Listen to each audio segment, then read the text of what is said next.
Hello and good evening, everybody. Max here with Crypto Talk now. Glad to be here with you guys. We had to start just a little bit later. I was having some technical issues, got them resolved, but more than glad to be here with you guys. Thank you so much for being patient.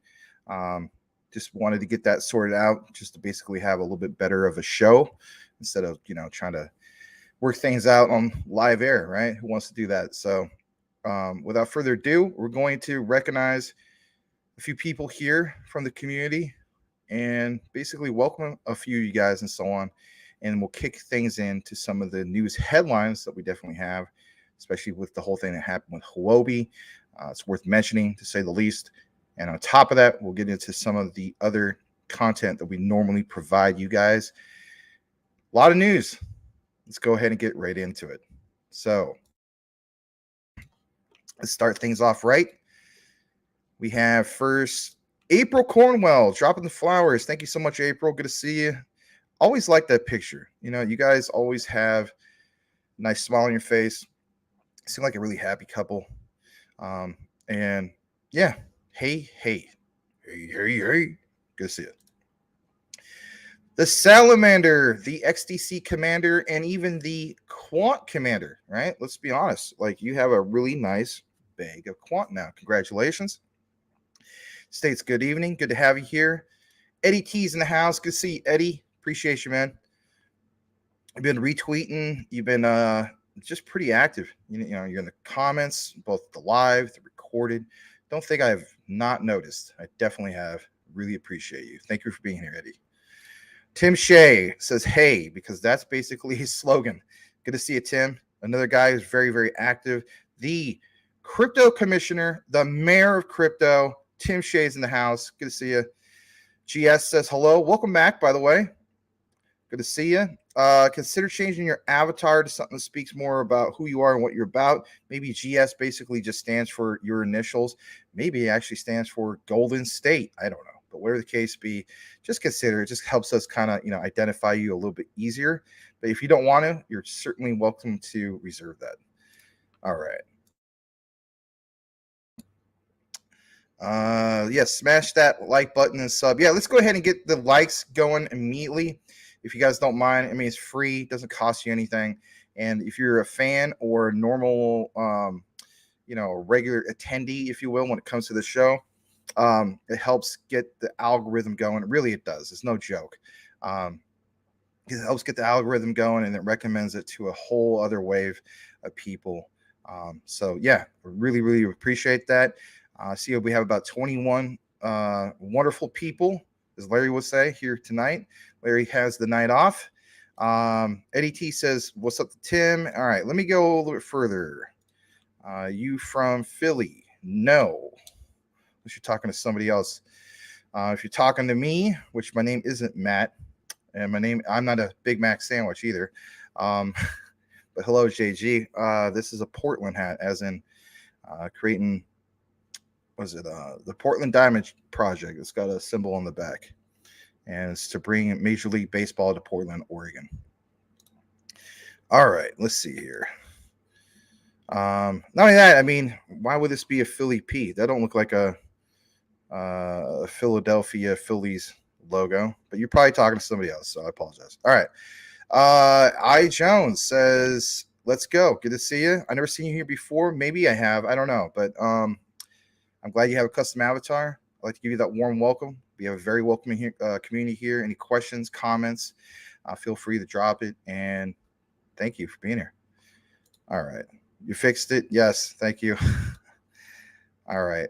Big Watch Dude's in the house. But yes, JG, good to see you. On a serious note, nice to see you. I'm glad you always have that Jeff Spicoli avatar. Big Watch Dude's in the house. He says, what's up, Max, a CTN fan? Good to have you. We also got, for instance, Mr. J Crypto says, hey, buddy, I'd like to welcome you as well. Consider changing your avatar to something about what Mr. J is all about, if you want. Michael Montclair's in the house. He says, hey, sorry I haven't been here. Stomach flu. Ooh, that's not good. I was actually not even supposed to be here tonight. I was going to go to a thing they happen to have on the first Friday of every month, downtown Phoenix, which is basically it's kind of like an art expedition thing. with the art center and so on. And I was going to go with one of my best friends, and he ended up getting really sick. So yeah, we got pushed out, but that's okay. Glad to be here with you guys. Yeah, you're welcome. Sorry we didn't start at the original time slot, but I had some technical issues and I had to get resolved out, and glad to have it resolved. All right, Papa Max, good to see you. I did DM you back in regards to some of your particular questions, but nice to see you here tonight. Like the Quant logo, good to see you. Eddie T, I like the show. I like it a lot. I think that's the reference at least.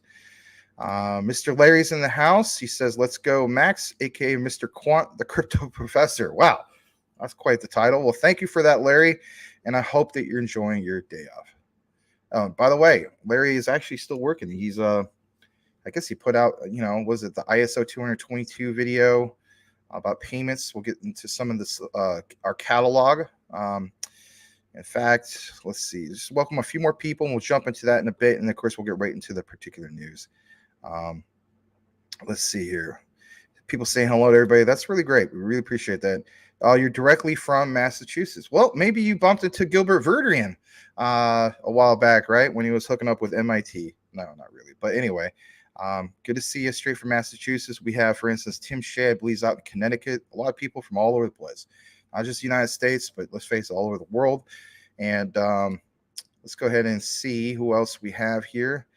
That's an old Philly baseball. Okay. Emerson Almeida, not to be confused with Almeida Research. He states he loves our videos. Thank you very much. I'm glad you do. It always excites me to see what's, especially when it comes to quant. I like taking some of these particular deep dives into it and so on. And if anything, we did put out some extra content today. If you guys happen to have not seen it, we'll get into that in a bit. But thank you for being here. Speaking of here, and he's been consistent, the one, the only Mass Debater. It says, greetings and salutations by brothers from across the pond. Well, good to see you. Glad to have you back. And I'll tell you this, before we said don't consider changing your avatar, you can change it if you want. It'd be kind of interesting. But, if you want to do the cucumber, eggplant, yellow squash, zucchini, anything like that, we'll just leave it at that. Okay? Cool. But good to see you here. The debater. All right. River Runner. He says hello from the time before Christ. He is basically came from a time machine, and now he's here to let us know that Web3 is going to just go crazy, and Quant helps make that happen. No, I'm kidding. Basically means, well, hello from British Columbia. Yes, I have been to British Columbia. My cousin lives there. I actually been there. I think the last time I was there was in the 90s, a long time ago. I went to Victoria Island and Vancouver, British Columbia. But yes, welcome. And I've never seen you before, so I'd like to give you that warm welcome. Any questions, comments you have, feel free to bring that. We have a very welcoming community. And let's go ahead and welcome some of the new people, guys, if you haven't seen them before. All right. Oh, and all over the world as well. Yes. All right. Glad to be here the first time. We're glad to have you. Let me see if we've got any specific questions. Anybody I missed? Mr. J Crypto says he just made this account. This is JTV. Okay. Well, cool. Glad to have you here. And it's Mass Debater. That's right. Got to give a warm welcome to this guy. Nothing but love and respect to this guy. XXI Gaming is in the house. He says all the way to the bank. Max, yes, all the way to the bank is right. Like that one song. I got money in the bank. Homie, what you think? Actually, it doesn't really sound like that. No offense. It kind of sounds like the redneck version. I got money in the bank. Homie, what you think? Can you imagine that? Anyway. Shout out to all the rednecks out there, right? Got love for everybody. Anyway. Master Bear, not to be confused with the Master. Yep, absolutely. All right. Bruce Wadowski, not to be confused with the big Wadowski. But is it Wadowski? Give us some clarification because I don't want to pronounce it the wrong way. But yes, Stoughton, Massachusetts, and Vegas, he says. Lebowski, good to have you here again. Bruce, watching from Vegas. Really do appreciate you being here. And I love that you have the avatar. We could put a name, picture to a name. That's the main thing. All right, we're about almost 11 minutes into it. We'll get right into some of the news headlines here in just a bit. Just trying to see who else we have here, if there's anything we missed specifically. Mass debater states, the funny thing is, and this is a true story, I used to live at 69 Horn Lane. All right. That's okay.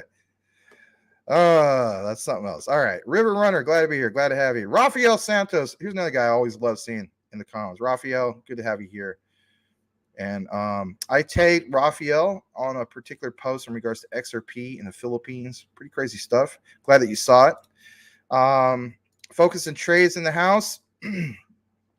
For some reason, I was thinking that Focus and Trade was this other guy who's got a similar name, who's always in the comments posting like, I mean, he's a good guy, but he can be kind of on the negative side at the same time, and it's all right, you know. We have to have that element of it.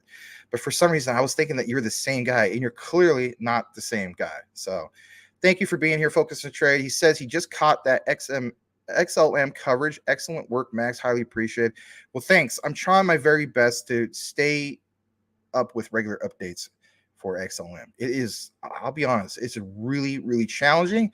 I have to get really, really creative. But if anything, I force myself to watch like a full webinar, or, you know, I don't know, an hour plus of some of the content, because I said to myself, well, I'm going to get the specific highlights and I'm going to get it out there, because nobody really is doing specifically XLM. Now, just like with crypto, it's all about that supply and demand. And as a, you know, content creator, I help bring some of that supply and demand that you guys want. You want specifically XLM. And I think people do appreciate that. Yeah. Appreciate that you appreciate it. All right. Guess who's in the house? The OG of OGs, Crypto Mike, a.k.a. Crypto McDizzle, for shizzle, manizzle, for show. He says, for shizzle, for fizzle. Wow. All right. We have another person here. I never seen you before. So again, we do want to welcome some newcomers. Vrundin Kadam, hopefully I'm pronouncing that right. He states it's 7:55 a.m. in Mumbai, aka Bombay, formerly known as Bombay, right? India. I'm glad to be up and watching you live stream, dear bro. Thanks, man. I really appreciate that. On the weekends, we usually, you know, like Fridays and stuff like that, as the show progresses and so on, we do get a pretty good numbers in that regard. So I also see, for instance, people from the recorded that jump in here because, let's face it, they have the next day off, especially, you know, people across the pond and so on. But yeah, really glad to have you here. I'm gonna give you that warm welcome for the first time, and everybody else, regulars, members, give these guys a warm welcome. Really glad to see it. And by all means, everybody, we're roughly about 14 minutes into it. If you haven't done so already, especially newcomers, if you like these particular shows or you enjoy the content we have with the recorded, vice versa, or both, right? Please hit that like. I know it sounds crazy. You're like, why do all these content creators say this? To get the show out to more and more people. The algorithm kicks in. It's something that we literally took more of a deep dive into it when it comes to, you know, analytics and so on. It's no BS. It's a real thing. So if everybody was to smash that like, we can get to the next wave, gets out to more and more people come in. And it's just a win-win for us, and it helps drive us to want to do this even more. All right. Yeah. Yep. Thank you for doing that, Watch Dude. Appreciate that. How do you edit this? Well, if you have the option, I think after it's done, you can basically you're talking about to change your avatar. Somebody could show you how to do that in the comments. Sorry about that. I thought you're referring to setting a clip. All right, let me see here. I'm gonna go further down. Mass debater states, if people cannot afford 10 quants right away, my strategy is buy $20 to $50 every 2 to 3 days. It's amazing how quickly you can commute. Well, every 2 days, I would hope so. I would absolutely hope so. But I don't think every 2 to 3 days is in the cards for a lot of people. But if it's in the cards for you, then, you know, that is one way you can go about it. For a lot of us, like, you know, 2 to 3 days, maybe, every paycheck or 2 to 3, 4 or 5 quants or something like that. It's just, you got to keep in mind, I mean, even at 5 quant, right? That's like what? Well over $500, maybe close to $600 based on how it's at 111, sometimes 120 and so on. So, but if you have the means to do it, you got to do what you got to do. All right, Papa Max says, what about some Constellation Day coverage? We are looking to that in the future. You got to keep in mind. I want to show you guys something real quick because I realize we're actually at the time right now where we do need kicking it more into the show and so on. Here's what I want to show you guys to have a kind of understanding about how this all works. So I'm going to show you this. Man.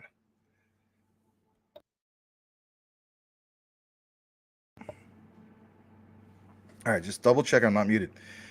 So, for instance, I'm glad to see Larry put out, for instance, this Hedera versus Hashgraph versus Bitcoin and Ethereum, et cetera, video. He puts out another one, ISO 222 payments, right? He also puts out shorts. So, like, he brings his own element, if you will. He's also on the live. Today's his day off and so on. But, like, even with myself, like, my thing is more of these deep dives. And don't get me wrong, for the people who say, well, Max, if you just cut it down shorter on all these deeper dives and so on, then you could put more and more content out. Yeah. But would I be as passionate about the content? That's my thing. So it is a kind of a concept of quality and quantity, right? We definitely do get the quantity out there. When Larry and I both put things out, that's double what the typical, I guess you could say, channel puts out. But even today, so, you got to look at it this way, right? This show itself, especially on a Friday, right? Most of us don't work on the weekends. Some of us do.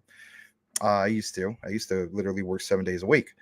But you got to keep in mind, so this XLM video, right? 31 minutes. And I get it. This is my choice to make it that long. So, I get it. That one's 31 minutes. Then you have this one about quant, 36 minutes. So we'll just round everything out to 30 minutes. 30 minutes, that one's 30 minutes. That's an hour plus editing. You got to keep in mind. So that adds another probably like 10 to 15 minutes plus making the thumbnails. So safe to say off of those two, that was at least 2 hours worth of work. On top of that, this one right here, right? This one is only 21 minutes, but technically if you add the editing plus the thumbnail, now we're up to 3 hours worth of work. Those three, plus me doing the live show with you guys, right? That goes anywhere from at least, let's be honest, I'm not going to probably end the show an hour, 15 minutes. But that's going to go probably an hour and a half at least. So let's say, for instance, we just did 3 hours on the recorded, 4.5 hours right there. If I do extended coverage, 5 hours. That's just one day. And you got to keep in mind, like, people have jobs and stuff like that, right? So it gets pretty challenging. And don't get me wrong, I think DAG is a really, really good project. I do want to take a deep dive into it. I am looking to personally invest in DAG. What really impresses me is the whole thing, that connection with the Air Force, right? It's another thing that excited me so much when it came to XDC because they're that military grade blockchain. So at some point we will cover it. We'll see how well the reception is. That's another thing. If something gets a really well reception, then yes, we'll cover it. For instance, here's a good example, right? I am not downplaying any of the things we cover, right? Like HBAR, for instance. I think we'll probably continue, cover that. So that one got 551 views. It's off to a good start for my first deep dive video and so on. Will we continuously we'd love to, for instance, continue to do, like, for instance, GBEX. I think personally, I'm with you, if Cool Cat was here right now, I don't know if he is, I would agree, GBEX is great. Mental loves it. A lot of you guys love it. I think that's great. It's just, there has to be some kind of priority on what we cover a lot. So when certain things catch fire, obviously like XLM and so on, XRP, XRP is not consistent for us. So for instance, like, here's a perfect example. And I know I'm spending quite a bit of time mentioning this, but you guys are part of our channel. I want you guys to be in the loop on how we look at things and so on. So I haven't done an XRP specific video in about 2 weeks, right? So that one only got like 218 views and didn't get a single subscriber. but yet I put in like a half an hour of time in it. And I thought I was going to knock it out of the park with that particular one. Very engaging thumbnail. A lot of times it's about the time it's released. When it comes to XRP, it is one of those saturated content created markets, if you will, when it comes to content creation. So I want to point some of that out. But don't get me wrong. I think ALBT, even though like, you know, it's got a decent amount of views and so on. Let's see the other one we did on that specifically. There's one with Larry. He gives you an update. There's the other one with the first one he did, you know, very engaging thumbnail. I made that particular thumbnail, 608 views. So a lot of these, you know, do need to have its proper updates. And you got to keep in mind when it comes to like AWT, they're not going to have news literally every day. That's just the reality of it, right? So if we see something that really needs to stand out, it's going to get put out this every day, or as much as we can. Now, Quant, on the other hand, is a whole other thing because they're doing tons. So naturally, it's going to get a reception. You guys want more of that. Obviously, there's a supply and demand for XLM. So I'm trying to give you guys an idea how this goes. But yeah, if we'll take a stab at it. If Constellation DAG is just like, man, oh, we got to have more of that, and it blew up, then why wouldn't we want to put more prioritization on that? But I don't think it would be a perfect case of like every single day there's DAG coverage. I just want to throw that out there. So there's ones that literally are going to have that, like obviously Quant and some of these other ones, but you know, I just want to definitely throw that. Even LCX, like we're really trying to, you know, maybe come out with stuff like every other day. Obviously, if it's something hot off the press, we're going to try to get it out to you guys. But I just want to, you know, share that with you guys. I want you to have basically understand the expectations of this particular channel and so on, because, you know, as the saying goes, communication is a two-way street. So, all right. Let me see here. All right, this is a good comment. Mr. Lambos, Crypto Talk. He says he feels like the bottom is nearby after the inflation-related data that was released today. Good point. All right. Mass Debater says set your target and goals and plan your strategy. And number 3, dollar cost average. Good point. Vrundan Kadam states, thank you for the warm welcome. Much appreciated. You're very welcome. You can also call me Vrun. All right, that makes it easy. That's what my friends call me. Cool. Let's see here. Yes, this is a specific question. And from you, OG of OGs, Rafael Santos, you know I'm going to try my best to answer your question. Much love to you, brother. He says, Max, can I ask more about ALBT? Absolutely. Ask all the more about ALBT. Any questions you guys have, go ahead and do it. Cut out those cigarettes, cut out those beers, cut out those pizzas, cut out those unnecessary costs, and boom. Well, I don't have no problem with cigarettes. I can honestly say I've never smoked a single cigarette in my life. As far as beers, I don't have them once in a while. I'm more of an ale guy compared to traditional beer, although I do like PBR. I'm gonna be honest about that. But yeah, it's just a once in a while thing. Pizzas, I probably only eat a pizza like maybe once or twice a month. Some people don't even do that. Some people eat pizza. There's some people who literally eat pizza like every day, right? Some pizza is amazing, but I just get tired of it. But yeah, cost and boom. Yeah, exactly. That should be your, not financial advice, but come on. If there is way, if you're strapped for cash, you can get really creative. And by all means, get creative when it comes to some of these ISOs, because that's where the real generational wealth is. You know, don't get me wrong. I pointed out here before, not just last week and so on, or a few days ago when it came to Tectonic. I've been saying this for a while. It's been pretty consistent. Even when we had low numbers on the show, and we were going through a certain phase that we were going through, I pointed out that I felt as though Tectonic in a bull run would be at least a 10x. All right. Shoot, we saw what happened the other day, up 90+%, and we're not even in a bull run. We're not even out of this bear market, this crypto winter. Big watch dude. Hey, Max, I just want to say CTN has started 2023 with crazy momentum. Keep it up. Thank you very much. Yeah, Larry refers to it as, we're talking about like we want to go on a utility run and, triggers a bull run and so on.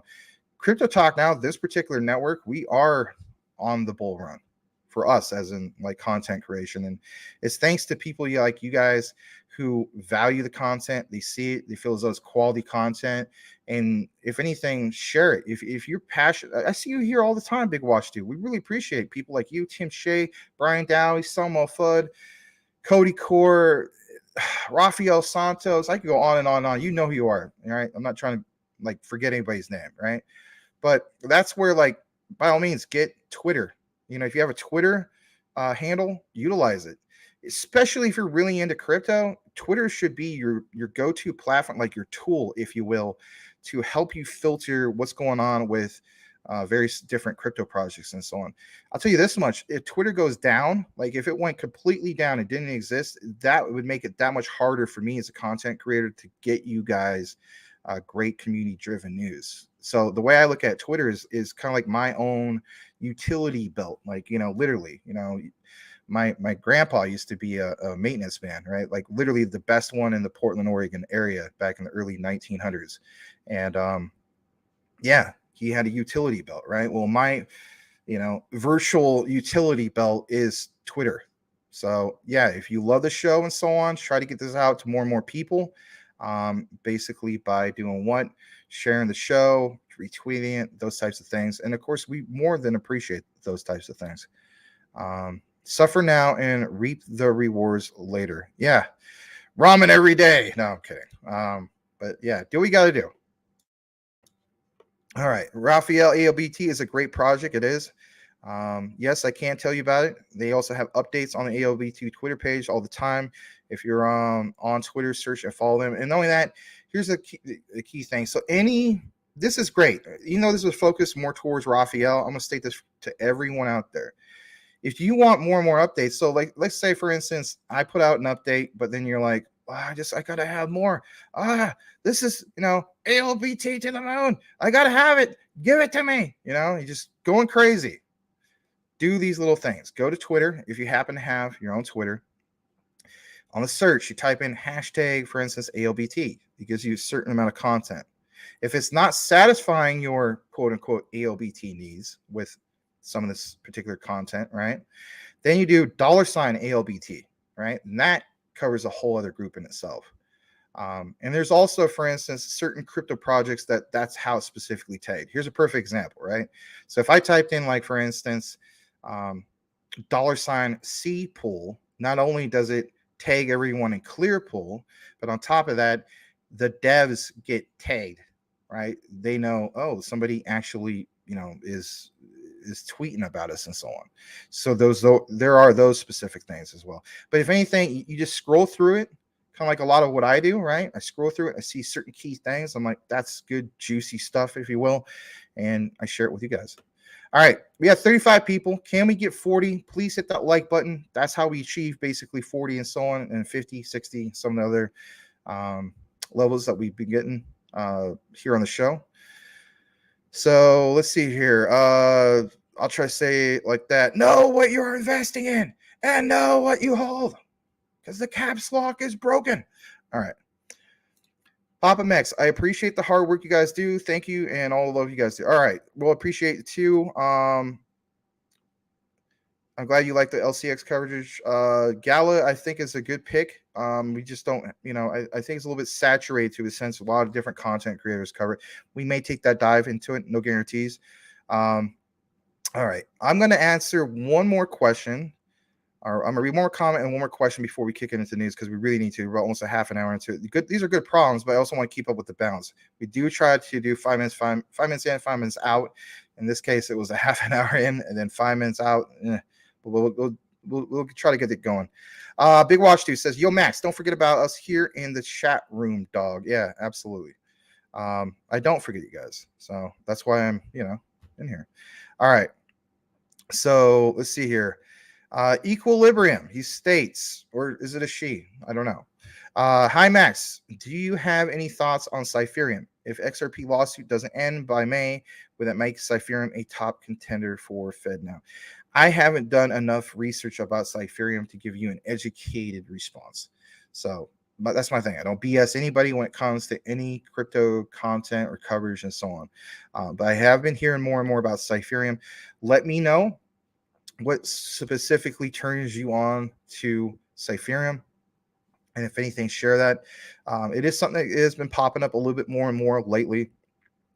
Thinking that maybe I should take more of a deeper dive into it. But you got to keep in mind, I mean, there's so much stuff that, I personally research, and there's so much coverage out there. And there's literally 2,000 cryptos. Let's face it, with regulations coming up, that's going to be drastically cut. As far as being 99%, I don't know if it's 99%, but, it's, let's face it, it's going to be like maybe 90, 95% of projects that have been around, mainly the garbage ones. Let's be honest. I'm not saying Cypherium is garbage, but a lot of them are going to go away. And even if we had only, let's say, 500, that's still a lot to try to cipher through, to say the least. But yeah, let me know, and I would like to hear more about that. All right, so I'm just going to go ahead and highlight this real quick to keep my spot. Many people don't know this. I'll read this real quick, but LCX has invested heavily into another exchange in India called CoinDCX. This is good. And basically, they have also gotten approval and license from the government of India, but keeping it a secret. Interesting. Well, you got the whole CBDC thing going on right now in India, big time. All right, so let's go ahead and kick it into some of the news headlines. You guys, I'm sure, heard about the whole bad news. Let's face it, bad news does need to get mentioned as well. It's not exactly FUD. It's just news. So I'm going to go ahead and show this to you guys. It is in regards to some of the recent things that's happened. And let me see. Let me pull that up in a way that you can see it. And it's in regards to Huobi. Like I mentioned before at the beginning of the show. Here you go. So Huobi, like it shows right here, seems to be melting down in real time. And it's a darn shame, to say the least, right? Like I said, possibly with His Excellency Justin Sun of Tron, his particular fortune. Yikes. So it says it shut down all intra-employee IMs, so on and so forth.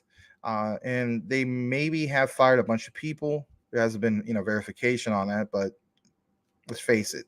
If you're going bankrupt, how are you going to afford to pay employees on the payroll if there's nothing there? It says the employees are now angry, of course, and Justin Sun, is he rugging? Well, let's take more of a deeper look into this. So here's some of the original messages, basically translated from Chinese from Google to what we have, right, in English.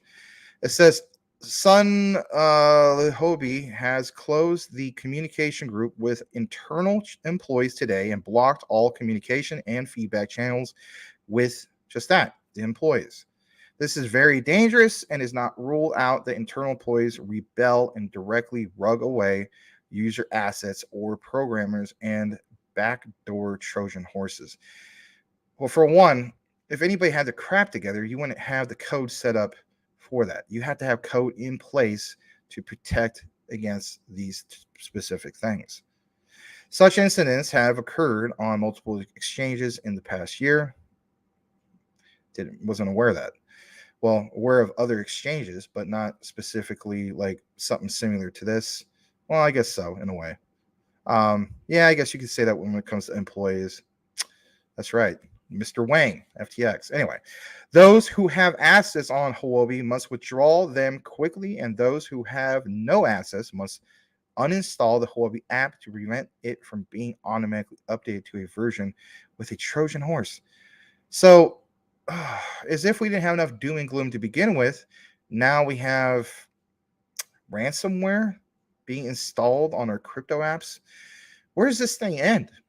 There's the whole concept of, for instance, not your keys, not your crypto, get your crypto off exchanges. Now, is there going to be so much fear that people are literally going to start uninstalling the apps? And what's going to cause this is where people get the expression of, things, I guess you could say, going to zero. I've never been on par with this, for the record. I also believe that if things went too near zero, there's still value in that as far as an investor point of view.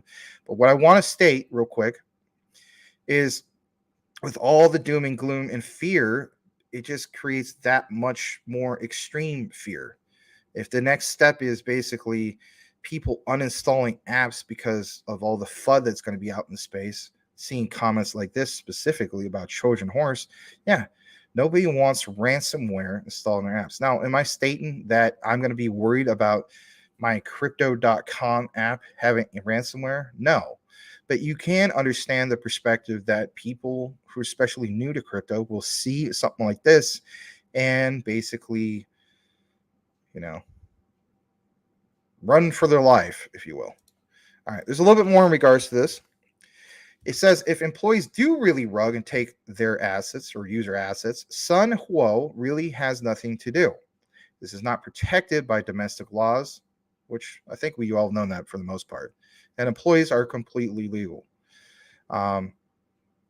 The latest judicial interpretations and precedents also emphasize once again that they are not protected by law. A few years ago, like it shows right here, the court also partially supported it, but now it does not recognize its legal protections. Yikes. Last but not least, it states in this particular interpretation, it should be noted that if Huobi has no assets, the app must be uninstalled. A few days ago, an automatic update Trojan was implanted in the BitKeep background, resulting in the theft. Yeah, the theft. Wow, that's pretty blunt. Of many user assets. The Chinese New Year is coming soon. All kinds of accidents are easy to happen. Everyone should put safety first for a good new year. Oh, my goodness. All right. Thought I'd share that with you guys. We do have some more news coverage to cover. But for a moment, I'm just going to try to kick it back into the comments just for a brief bit. See if there's any specific questions we have. I'll read a specific comment. I think you're doing the right thing. Focus on tokens according to categories such as 1, ISO 222. Well, yeah, that's where the real money is at, as far as I'm concerned. Artificial intelligence, gaming, as they hit in the headlines, report on them. Well, thank you for that. Rafael Santos says, basically, ISO coins is what I want in my bag for long-term investment. Yes, you want generational wealth. While it's nice to be able to have some short-term gains, nothing wrong with that. Where we're really, really interested is these long-term generational wealth-creating, utility-driven tokens, coins, the blockchains that are behind it, and so on. Or in this case, with Quant, the operating system that's behind it all, right? Masturbator, XR Payment or PayNet is doing a Mazar right now, as well as Gala. Thanks for you for pointing that. Vrun, glad that you're active in the comments as a new person. I want to state that. That's really cool. He states, and LCX's Asia office is now in capital, New Delhi, and they are now focusing on 1.3 billion people in India alone, of which 400 million are youth between 18 and 35 years old. That is really, really cool. Thanks, on. Thank you for reporting on that. Looks like we got Le Grand Commission. Oui, oui. Says Luna Classic holders, pump it up. Then again, it could be somebody else. It could be, Edward Vincent or somebody. But anyway, somebody from that particular community. Thank you for being here. And let's see here. Tim Shea says, Masturbator, I saw XR Paynet was doing as well. He added up to your current Gala bag. On the last mini crash, they had a loving bullish news and pump. Okay. All right. Let me go further down. I want to welcome this guy because he's a good guy. Daniel Delgado's in the house. He says, good evening, Max, everyone. Looking forward to CTN Squares. Well, thank you. Hopefully you got that one email I sent you in regards to, like you said, you wanted to help out with, some music and so on. Let me know if you did. Either way, I'll probably just check the email. It's okay if you don't want to comment in the comments, but either way is fine. Mr. No Face in the house. Good to see you. All right, let me jump further down. Let's see if there's any specific questions or anything like that. I did see Mr. Shagans is in the house. Good to see you, all the way from Scotland. Thank you for coming back. Anybody who's here right now, if you haven't hit that like, please hit the like, because if anything, we would like to get over the 40 mark, and who knows, maybe we could get to some of these higher particular numbers and so on. We really would appreciate, because it does kick in that YouTube algorithm. All right, another guy, an OG of OGs, Calvin's in the house. Thank you for being here. It feels like the pendulum is slowly swinging back to risk on asset. That's a good point. All right, let me go further down. Backtron is back. Good evening, Max and everyone. What will be bigger, ALBT or LCX? Oh man, that is a good question. For me, don't get me wrong, I'm a fan of both. All right. Um, I'm gonna go with LCX simply because it's an exchange. I'm just being real with it. You asked me to answer the question. I don't know how any other way I could. That's the quick gist of it. Yeah. But don't get me wrong. I would not downplay LBT at all, and I would agree with um, Tim Shea when it comes to it being kind of like Quant's younger brother slash cousin, if you will. Why? Blockchain agnostic. That's basically it. All right. Let's go further down. Yes, he is off today. Yeah, Tron, man. I had the opportunity. Here's the thing with Tron. So when I got into Dogecoin at a penny, Tron was at 2 cents. And for some crazy reason, right? I should say crazy reason, I was new to crypto at that time. I said to myself, well, it's possible that Tron may come down to a penny. And I'll do the same approach. And then I sat on that and it didn't. It just kept kind of slowly going up to, I think it went up to like 5 cents, 6 cents, something like that, up to 7 cents. And I was like, oh, okay. So this is part of my learning experience. And that's the whole thing. It's all part of the crypto journey. But yeah, they never did it really a whole lot. I mentioned before, I thought that their time was due. I'm sure some of you guys remember me saying that. I was wrong when it comes to that. And guess what? I'm human. I'm allowed to be wrong once in a while. So, but you know what? I've also been right on a lot of things too. And, but yeah, glad to see that you moved your Tron. Were you able to at least sell it for somewhat of a profit? Did you come in real early? Kind of like to know about that because it's always interesting to hear these particular stories. Hold on, let me see here. Oh wow, Larry must be nice. Okay. Backtron basically says, or there's a Bucktron. Am I saying it right? I feel the same way. ALBT would be bigger, but both will be big for sure. Can't go wrong with either. Yeah, very, very true. Max, are you lonesome tonight, my friend? We need to have Michael Montclair to sing that, right? Yes, I'm very lonesome, shedding tears. No, I'm alone, just by myself doing the show, but you get what I'm saying. Rand, good to have you, aka Abdi Omar, with the banana split. Man, will tonight be the night that Max, after the show, drives his happy down to Dairy Queen and gets that darn banana split? Or does Max say, you know what? I look like a beefcake and I clearly don't need to have more calories. So save the money, buy more XRP. No, I don't know. I'm joking with myself. All right. Tim Shea, Rand, we are here with Max. Thank you. Tim Shea, you're awesome, man. Like, I sent you that DM thanking you. You are awesome, not just for us. Like, you're everywhere, man. Like, you're more than just what do you call it? What do you call you? The crypto commissioner? You're like the crypto ambassador. Did somebody else say that? In reality, that's what you are. You're like a true crypto ambassador. You're everywhere. You're very, very active. Like, I really hope when it comes to you going to other shows that people really do recognize you and thank you to say the very least. You're killing it, man. You're the guy when it comes to the definition of community and so on. I full-heartedly believe that. Mr. No Face, hey Max, what are your current thoughts on Filecoin? Been seeing a lot of interesting competition recently. Well, I still feel as though it's a great swing trade. They have proven that in all of 2022, even recently. I also think it's great for long term.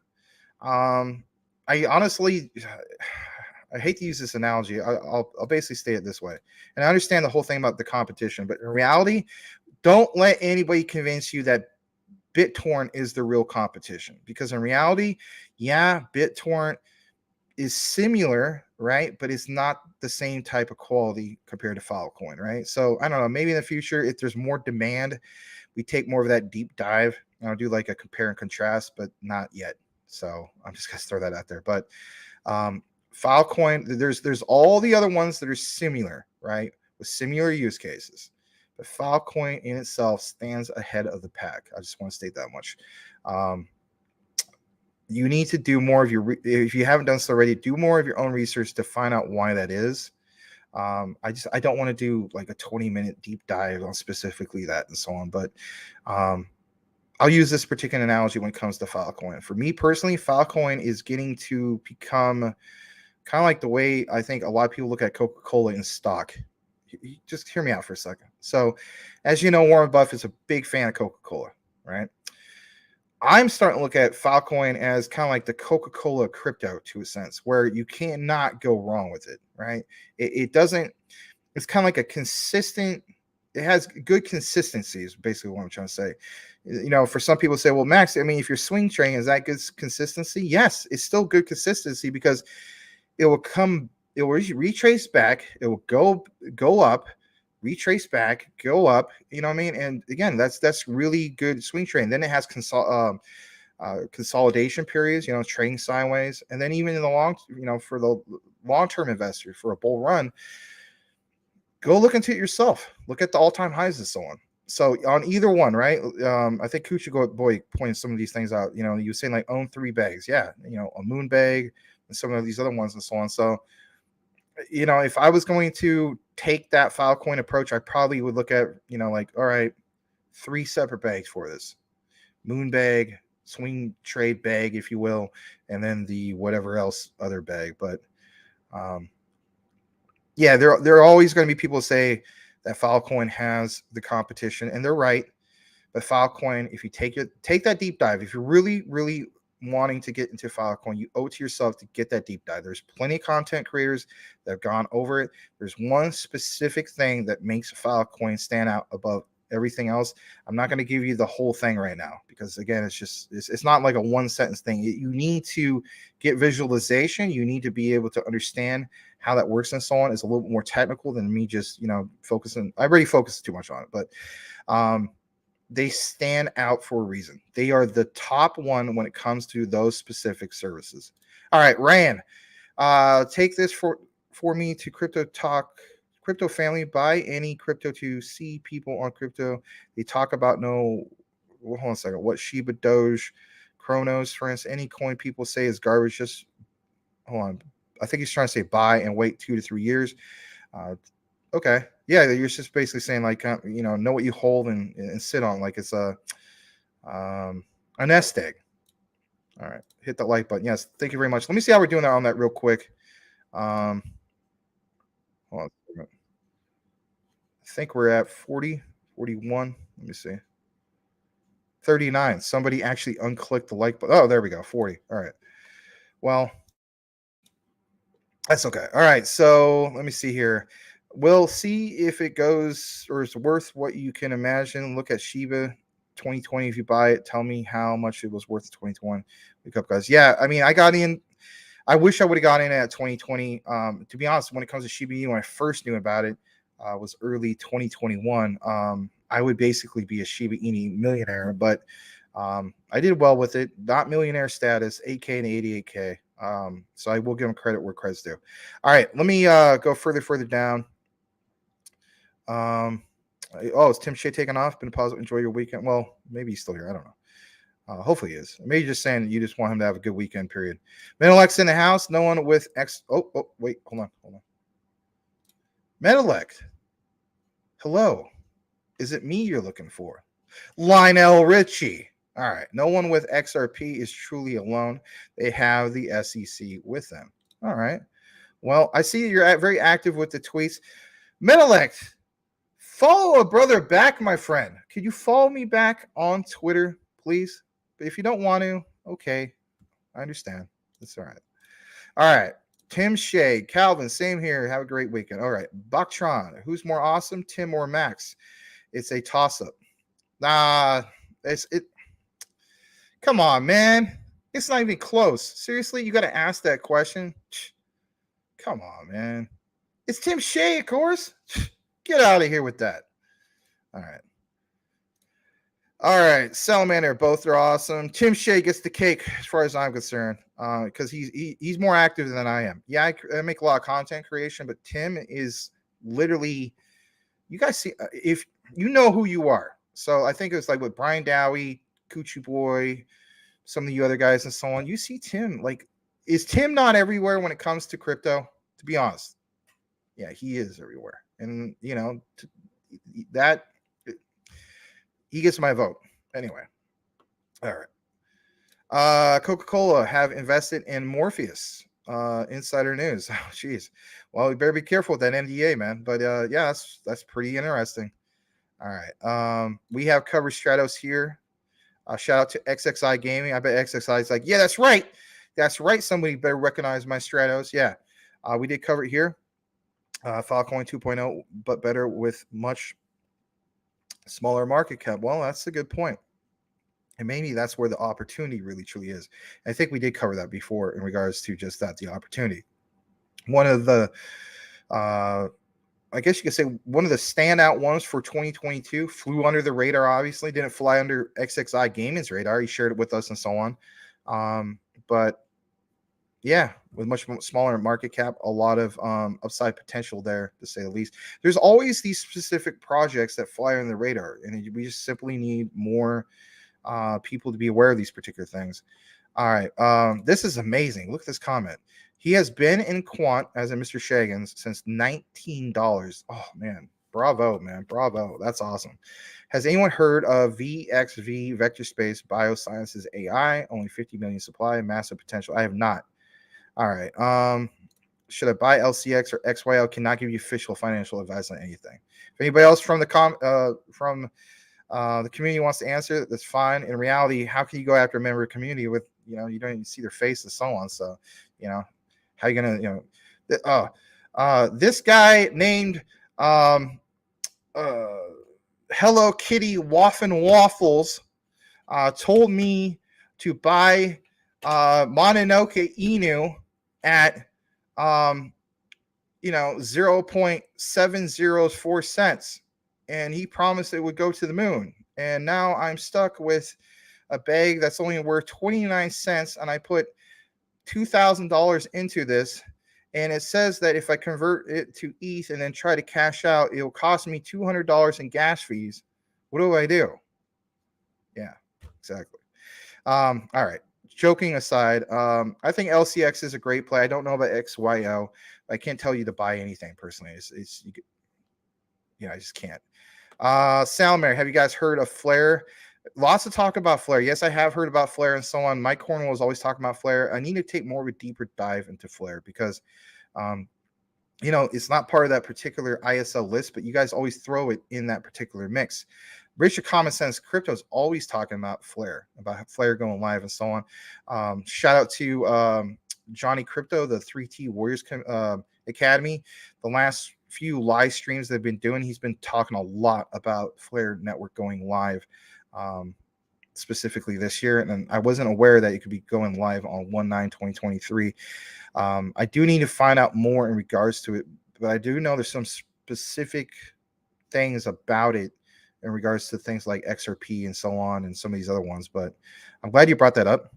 All right. I'm going to go further down and I'm going to get it right into some of our particular coverage because I want to be able to do that. I'm going to read this real quick. It says, I'll be shocked if LCX doesn't hit at least 5 billion market cap, 125x from here. Yeah, that'd be incredible. My thing is, if we can achieve even half the market cap of Binance or even 25% of the market cap of Binance, you see, some insane prices per coin or token for LCX, to say the least. All right. Raphael says that you hope you could do Twitter spaces for us to meet each member of our CTM family. Yeah, that I know we've been talking about that for a while. It is something that's on our back burner and we will get it going. My thing is I'm trying to use a specific software for we can not only just do Twitter spaces, but we can simulcast it here. So just to give you guys a heads up, if we are able to accomplish this, it will allow, like you're watching the show right now, then we see, for instance, like somebody's in the Twitter space. So again, like what Larry was talking about originally, like the old traditional talk show. So instead of calling a 1-800 number and we say, all right, we got Rafael Santos, you were live with Crypto Talk Now. What's your question for the Max and Larry show? Well, technically it's like that old approach, but it'd be in a Twitter space. So then we would plug it in from the Twitter space, and then people will be able to hear, kind of like what you hear on a tab. You know how we share a tab like a Crypto Lulu or Coach JV and so on, but it comes from the Twitter space. The only problem that we have right now is there's a delay between what is outputted from here from YouTube / StreamYard and then the Twitter space. Like it messes with the flow. So I'm trying to get it down, which maybe we could somehow mute what we got here, broadcast it strictly from the Twitter space, so it's not like an echo or talking over. If we can solve some of these issues, then do you know any show that will be able to do that does that? I don't know of them, because when it comes to Twitter Spaces, it's literally come join us on Twitter Space, but there's no YouTube show at the same time. So that is why we've been kind of delaying a lot of this, because we have been testing this seriously. Like Larry and I have literally done like, what you see us on, you see this show on camera, but if anything, we try to do like literally testing, because we don't want to test it while we're here with you guys and it just makes a bad show. It has to be fully tested. We have to, cross your T's, dot our I's to a sense. All right, let me get more into this. I'll read this particular one. Daniel DeGod, I would not be surprised if XYO partners with DPay. Okay. All right, I'm going to go ahead and highlight that. We almost got 40. Thank you for joining us here tonight. And let's go ahead and kick it into some more of our particular coverage. Now, we did cover, for instance, earlier about the whole thing about Huobi. And if anything, I want to show you guys a little bit more, not with them, but we're going to kick it into our quant coverage. So, oh, yes, finally, Max is talking about quant. I saw the recordings. I want more quant. Give me more quant, Max. Well, sure. We're going to do that just right now. All right. So I like to see some of these particular things being posted by members of the community. So when I tell you guys, for instance, if you're super into, crypto and you're excited about, me doing deep dives about quant or whatever else we cover, or just simply want more and more of community-driven news. I think that's the key thing. Community-driven news, not mainstream, driven news. Because mainstream-driven news is not going to give you, what you're really looking for. I'm just going to be honest. It's going to be focusing on probably either like, quant. Is it a good swing trade? Or quant, the RSI on it is this. I mean, real specific, like the technical stuff like that. But they don't really take more of the deep dive of understanding like the interoperability, how it's connecting the world, things like that. That is not published hardly at all when it comes to mainstream news. So again, I really encourage any one of you guys, whether you're a fan of Twitter or not, like for the longest time, before I got really in deep dive into crypto and so on, became an altcoin investor, because basically that's where it's at. I used to think Twitter was stupid. I was like, who cares about, this guy's tweeting about like, what kind of salad he had. I'm looking at it from like, the Facebook Web 2, mentality of things. But as I got more and more into altcoins, right, because I did very well in 2021, I said to myself, you know what, crypto or Twitter is definitely that resource. So anyway, check this out. It says, wait until people realize quant times that LCX partnership is specifically dealing with CBDC settlement. Yeah, how true. LCX is the most underrated gem. I couldn't agree more. It says, but once the quant community really puts this together, it will explode. You got to keep in mind, this seems like this is something brand new, right? It's not. We'll get into that right now. Specifically speaking, let me see if you guys can actually see this. Hold on. Oh, I got shared a different way. All right, let me share this in a better way. So specifically speaking of which, you have this that has been worked on for quite a while. This is nothing really, really new. All this originally happened, the start of it at least, Quant officially reported this back on April 19th of 2021, that particular partnership with LCX to do what? To advance CBDC settlement implementation. You have a whole breakdown of how all this started happening and so on. But what I was going to state, though, is one of the key takeaways was where you see this comes straight from Gilbert Verdian, where he states he was extremely pleased to announce the partnership back in April 2021. Now, you've already seen where Quant has gone. You already see, a a lot about what LCX is doing and so on. But check this out. It says the implementation of CBDC across the world is now a question of when, not if, though some key challenges remain. Now, I want to state this for the record. Back then, it was kind of like the rumor of CBDC is coming. Now, let's face it, 20 years ago, if somebody would have mentioned the concept of CBDC, I mean, they probably would have been looked at as like, how a lot of people looked at people who were talking about UFOs 20 years ago. You're nuts. That's not going to happen. And the reality is all this stuff is happening. And my point and key takeaway here for you guys is this specific thing. And that is the implementation of CBDCs across the world. In our recent coverage, we've been talking specifically about quant and that implementation. I even refer to on one of the thumbnails as, quote, an implementation period. We are in that implementation period. The utility is already there, so it has to be implemented. But from there, we go from that implementation period. We'll go from that to mass adoption. And of course, mass adoption equals the utility actually being used at scale, massive scale. That's what excites me, because that's one perfect example of how we get to a utility run. And of course, from there, the overall bull run that everybody wants to see. We never had a utility run before in the history of crypto. Yeah, some people are going to say, well, there's specific ones and so on, but I'm talking about a massive wave utility run. Simply has never been there before. Why has it not happened before? Well, the reason for it is because, think about it. These particular products and services, whether it's quants over ledger or some of the things that LCX is trying to solve, or some of these other ones from ISO 222, right? The particular list and so on. Those were all innovations that were being developed, and some of them are still being developed, if not constantly upgraded, right? So you have this huge conglomerate phase of all these different specific projects, and then we're going to be implementing those in. It just simply makes sense that, for me personally, when I look at the indicators, that we will have what is referred to as utility run. And this is not me just pulling this out of thin air or anything like that. Shout out to Luke Lango of Investor Place, Charlie Shrem, right? Part of the Bitcoin Foundation. They have pointed out specifically these things to have indicators for the utility run.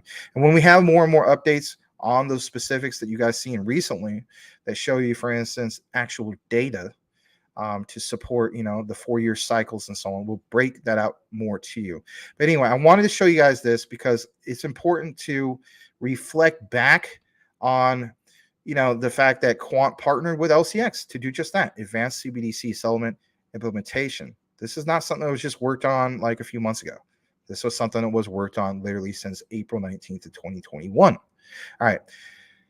We're going to cover, I'm going to show you guys one more thing, because I think I did more than enough when it comes to not just 5 minutes in and 5 minutes out, but basically when it comes to respecting who's in the comments and so on. I want to show you one more before we kick it back into the comments. And basically, it's more to it than just, a partnership with LCX and so on. So, for instance, it's a little bit back to the whole concept of what we saw recently with the news.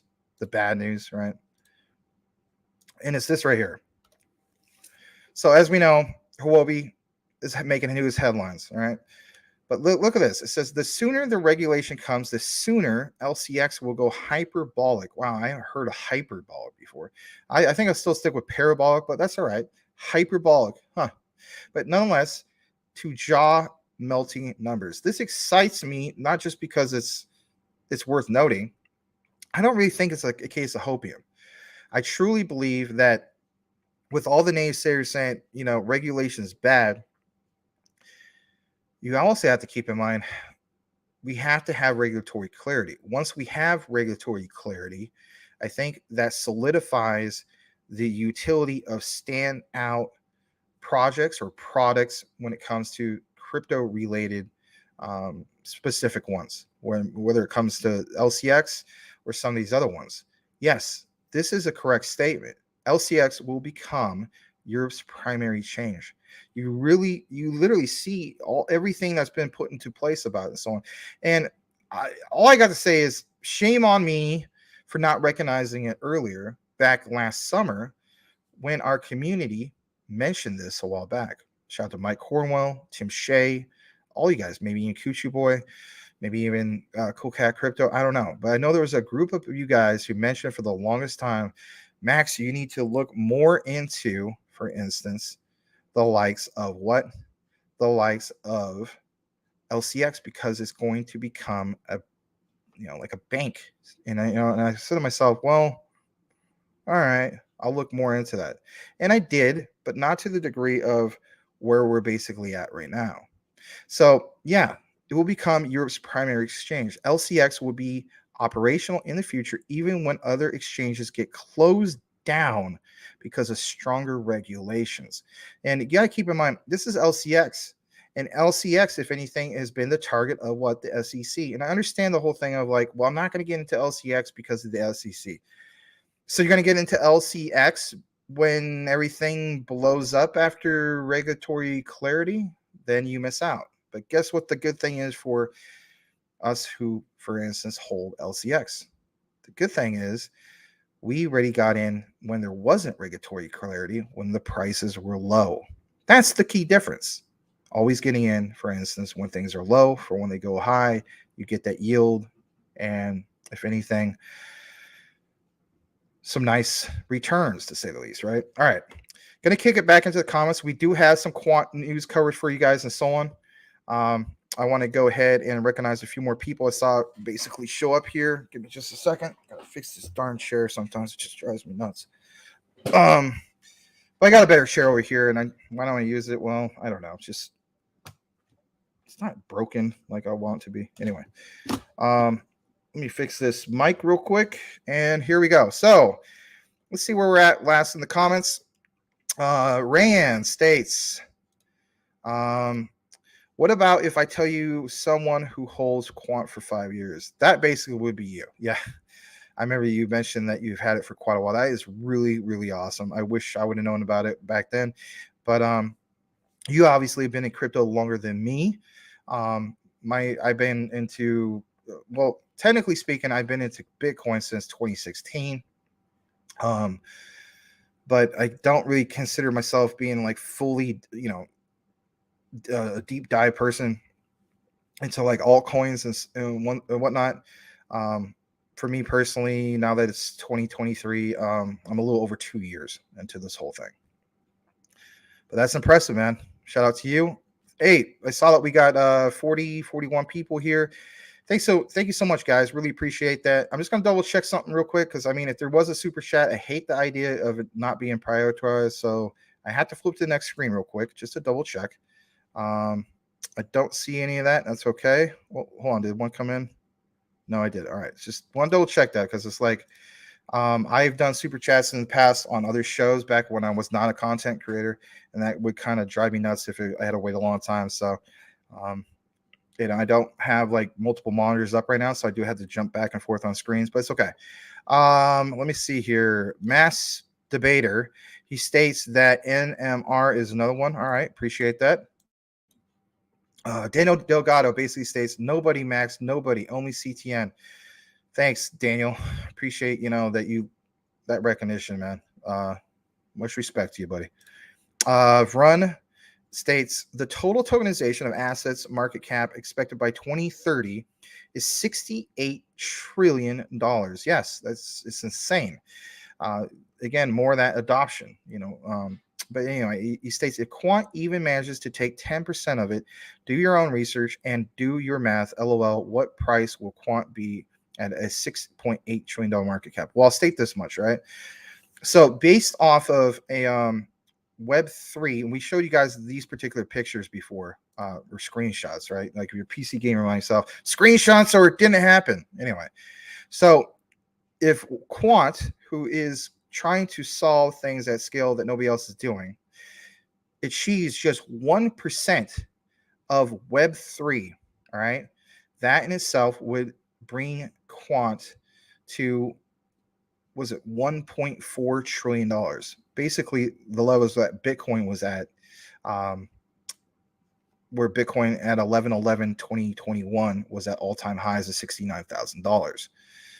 That in itself would make Bitcoin worth $103,000. That's how I came up with that particular figure originally, especially when you guys saw that particular thumbnail. It said quant $100,000 per quant.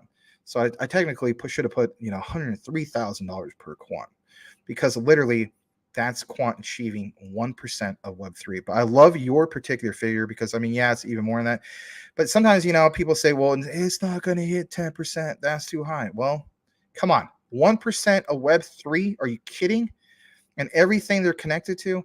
The Oracle partnership is one of the biggest standout ones. Let's be honest, but all the other ones is really amazing. And by the way, we're going to get more into some of the other specifics. So I always take my criticism, I learn from it. All right. So I see in some comments and so on, somebody, basically mentioned, Max, you put too much focus on payments. Okay. And, it's like, does XRP put too much focus, for instance, on cross-border payments or on-demand liquidity? Because, I mean, that's where the real money is going to be. So my thing is, when it comes to quant, yes, we'll get to a period which will also outline for everybody. Be on the look for this is, what does quant solve in regards to the supply chain problems? Because, like I mentioned in today's quant coverage towards the end, if you happen to watch it, it shows specifically person goes through in a particular supermarket, and what they see, eggs, $8.50, lettuce, crazy amounts, Oreo cookies, $6 for Oreos. Like, this is insane. Even here in the Phoenix area, it's pretty crazy. And some people say, well, these are all the leading indicators for the ultimate financial collapse. Pain is coming up, the doom and gloom, the book of Revelation, stuff like that. I don't know. But whatever the case be, my thing is, if quant is helping to solve some of these things by getting together with, for instance, other blockchain projects, if you will, and helping them solve the logistical problem of supply chain, then again, that triggers in another aspect of utility. You're solving real world problems. And again, the value behind that. So when we say that we're just scratching the surface when it comes to quant, we really, really are. So I do love this particular statement. Do your own research, do your math. At what price will quant be at $6.8 trillion market cap? Well, at $1.4 trillion, we know it's $103,000. It's going to be insane.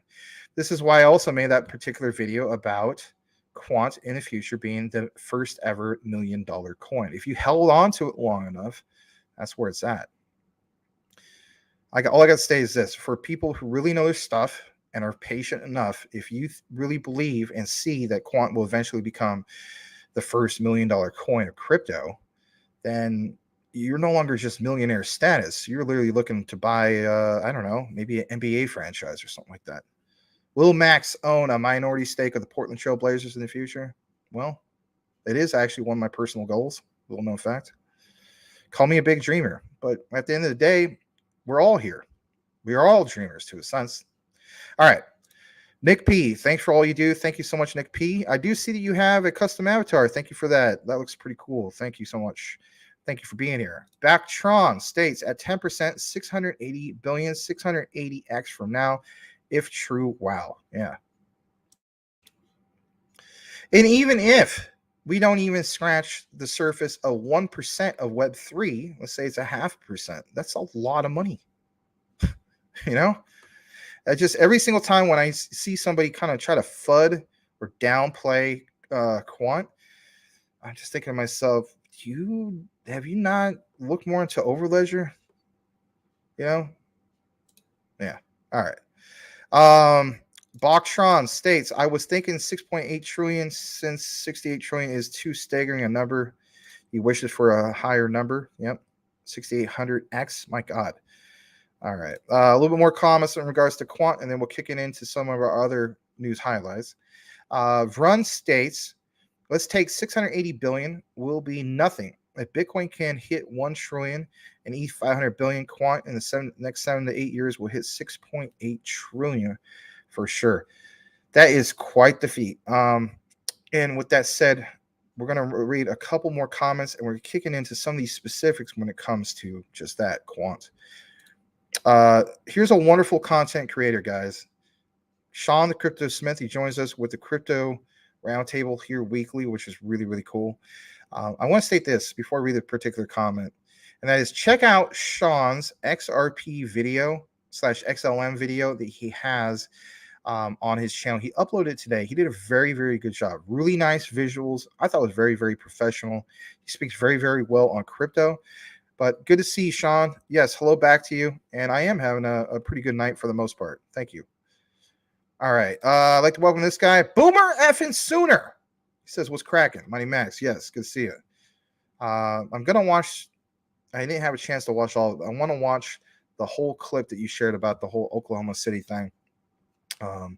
Really interesting, to say the least. I got halfway through it, and then I said to myself, I got to turn this off because the show's going to start soon.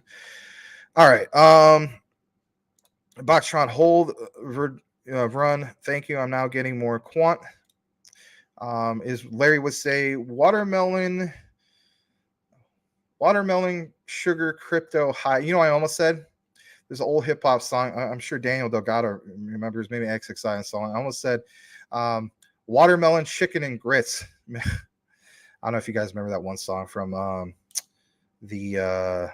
forgot the name of that group. They're a one-hit wonder. Forgot the name. Anyway, good evening. Good to see you. It just kind of escaped me. I don't know. They had that one song was called "Oh No." It's like, "Oh no, hell no." Y'all went up and down. Who sings that song? Anyway, you know, like literally came out like what 22 years ago, 23 years ago, something like that. Jesse Thomas is in the house with the nice looking 1969 Oldsmobile Cutlass convertible. Thank you for that. Literally, that same color was used in the TV show Animal Kingdom. If you haven't seen Animal Kingdom, you gotta see Animal Kingdom. Animal Kingdom, proud sponsor of Crypto Talk Now. I wish. Now that show wrapped up. Great show. I'll put it this way: if you're a fan of, for instance, the show or the movie Point Break with Patrick Swayze and Keanu Reeves and Gary Busey, right?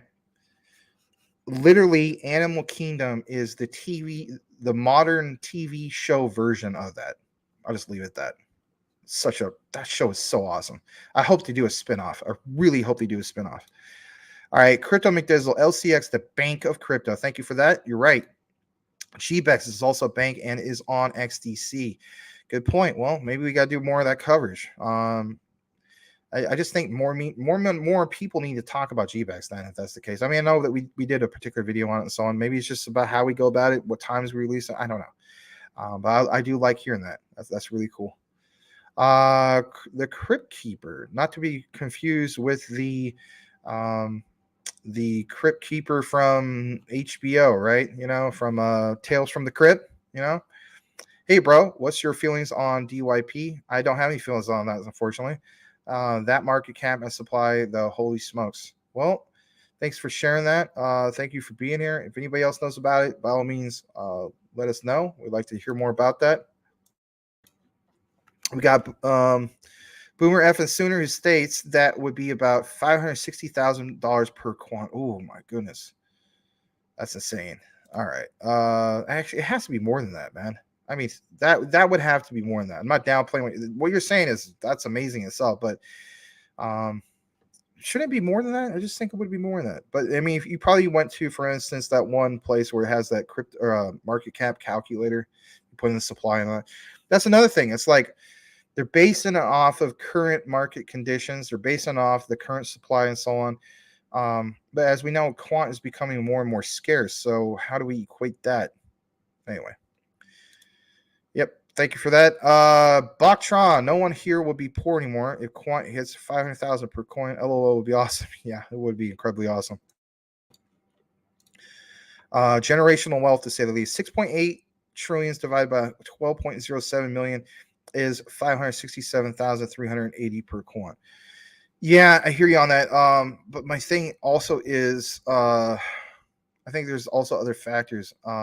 Yes, based off the calculations, you are right in regards to that. But I'm just looking at it from the perspective of like there's other elements, if you will, like the scarcity issue and so on. But are you kidding me? You think I'm gonna complain about $563,000 per quant?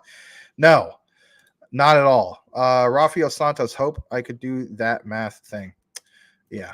Yeah, there's a cipher. I mean, you can pull it up. Speaking of watermelon sugar crypto high, how about it, huh? No, it's just juice. It's not even water juice. It's just fruit punch, to be honest. All right. Vron, the biggest USP of Quant is undoubtedly its utility, is everything. Web3. So I 100% agree with you, Max. Well, thank you. That Quant will be the first $1 million coin. Utility rocks. Yeah. How many of us are looking to hold it that long? So here's the thing. All right. I'm glad that you brought that up real quick. So we'll start with this before we kick it into the actual coverage. And that is basically when we talked about earlier in the show about having multiple bags. I think that's a thing that all of us should do to a sense. So when I say something like, you know, somebody says, Max, what's the minimum amount of quant you should own? Well, technically, in my opinion, 10. Why? Because I'm looking at it from the figure of eventually we'll get to 100,000 a coin. So with that said, I mean, am I telling anybody to not take any profits? No, I'm not going to tell you to do that. You got to do what you got to do. But if we are realistically taking profits, then we need to draw a scenario for ourselves where we have multiple bags. So I think I will definitely agree with the likes of Coochie Boy. Don't even know if he's here, and that's besides the point. But still, he makes a good point, and I think other people are on par with his particular statement, and that is, like you have a moon bag, you have, for instance, a bag to take profits, and then if anything, you have another bag for, I think he said for like whatever, I don't know, but that's a good way of looking at it because if we believe full-heartedly and convicted that Quant will be the first $1 million coin, then why would I cash that out at 50,000? Well, you cash out 50,000 because maybe you're in a situation that's like that makes sense to do it because you're going to get in a better financial situation, right? So take profits on along the way. Understand what bags you hold. This bag is for $1 million coin. This is my $1 million coin bag. This is my bag for 100,000.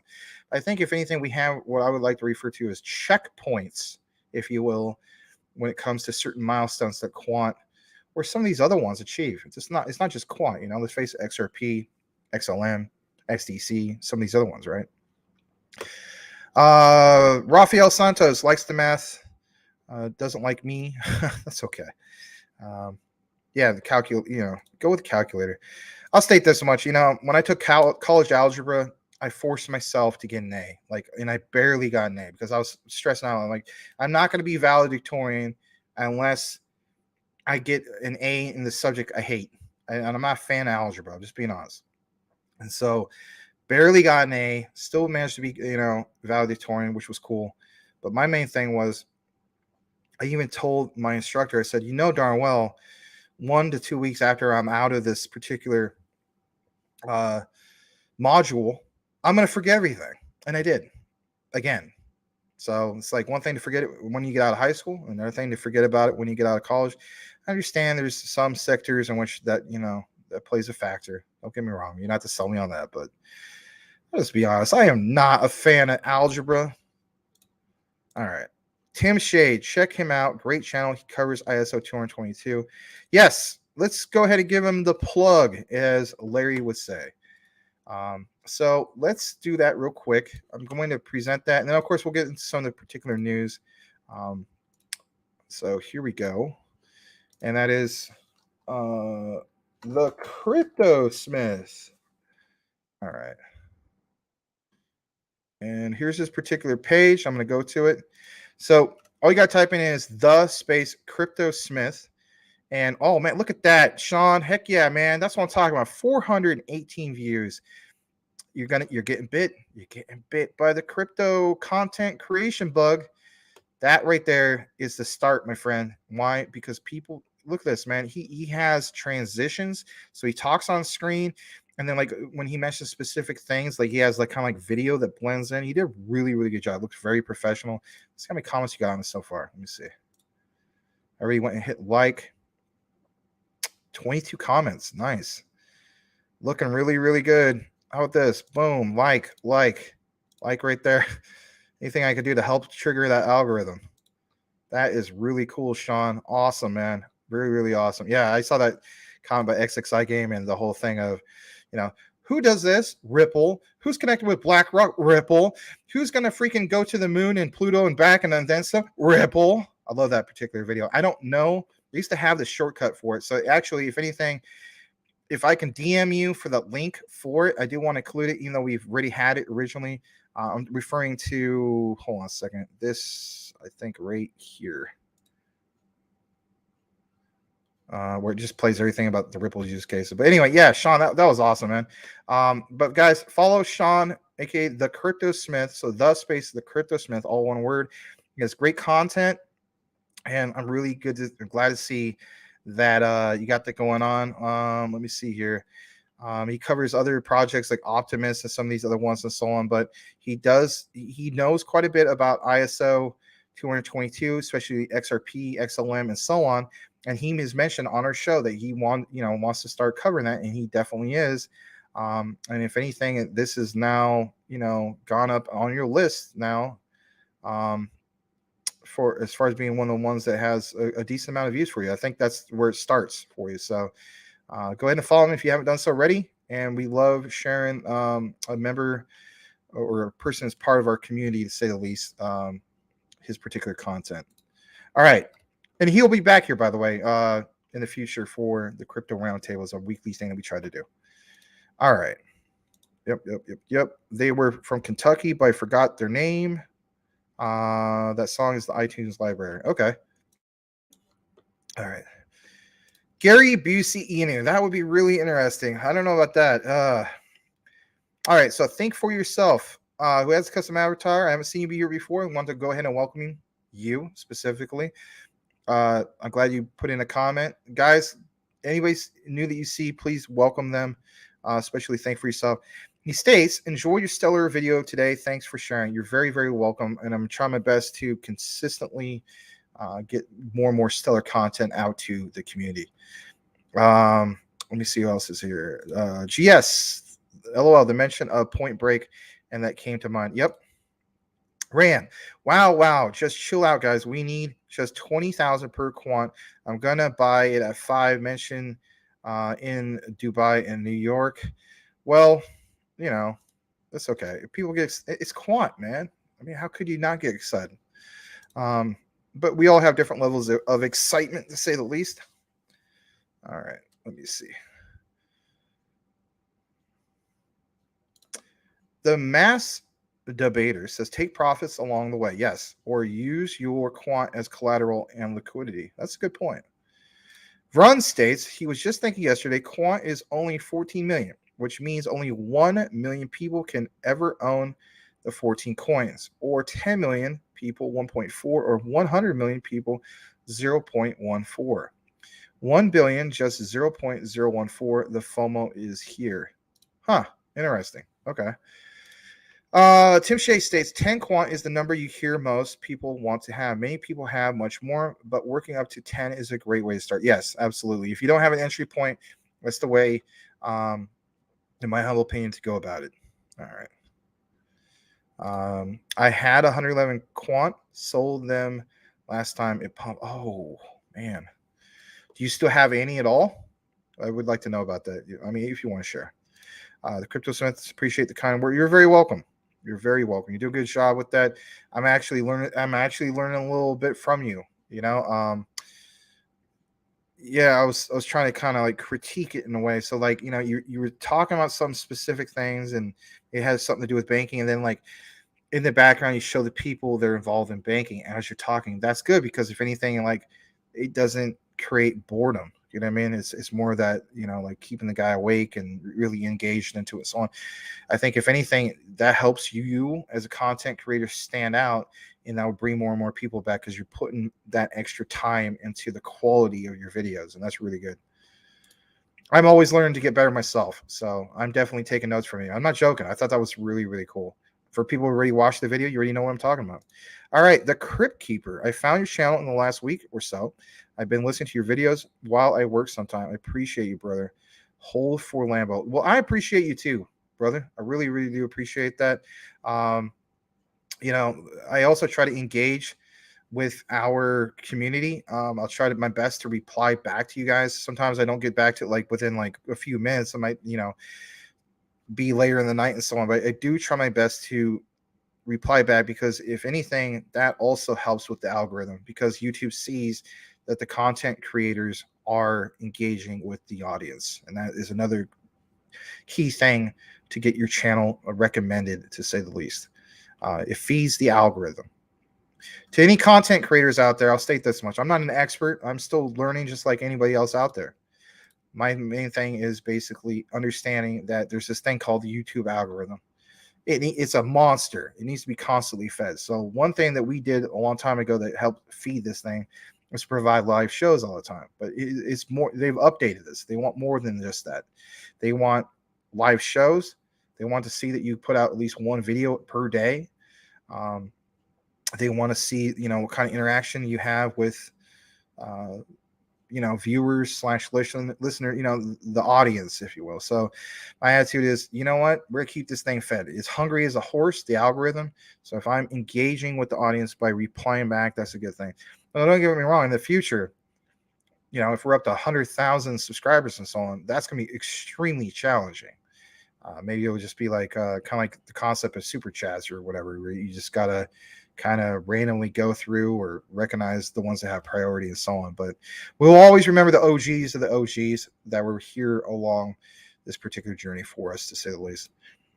All right, thank you for that. Yeah, this time around, once I get that, I'm gonna bookmark it and keep it in my crypto catalog because I was kind of like digging through crypto Twitter trying to find it. I couldn't find it anywhere. And I was like, well, I have it on YouTube and I had it bookmarked, but I put it in the wrong section. So thank you for that, Sean. All right, let me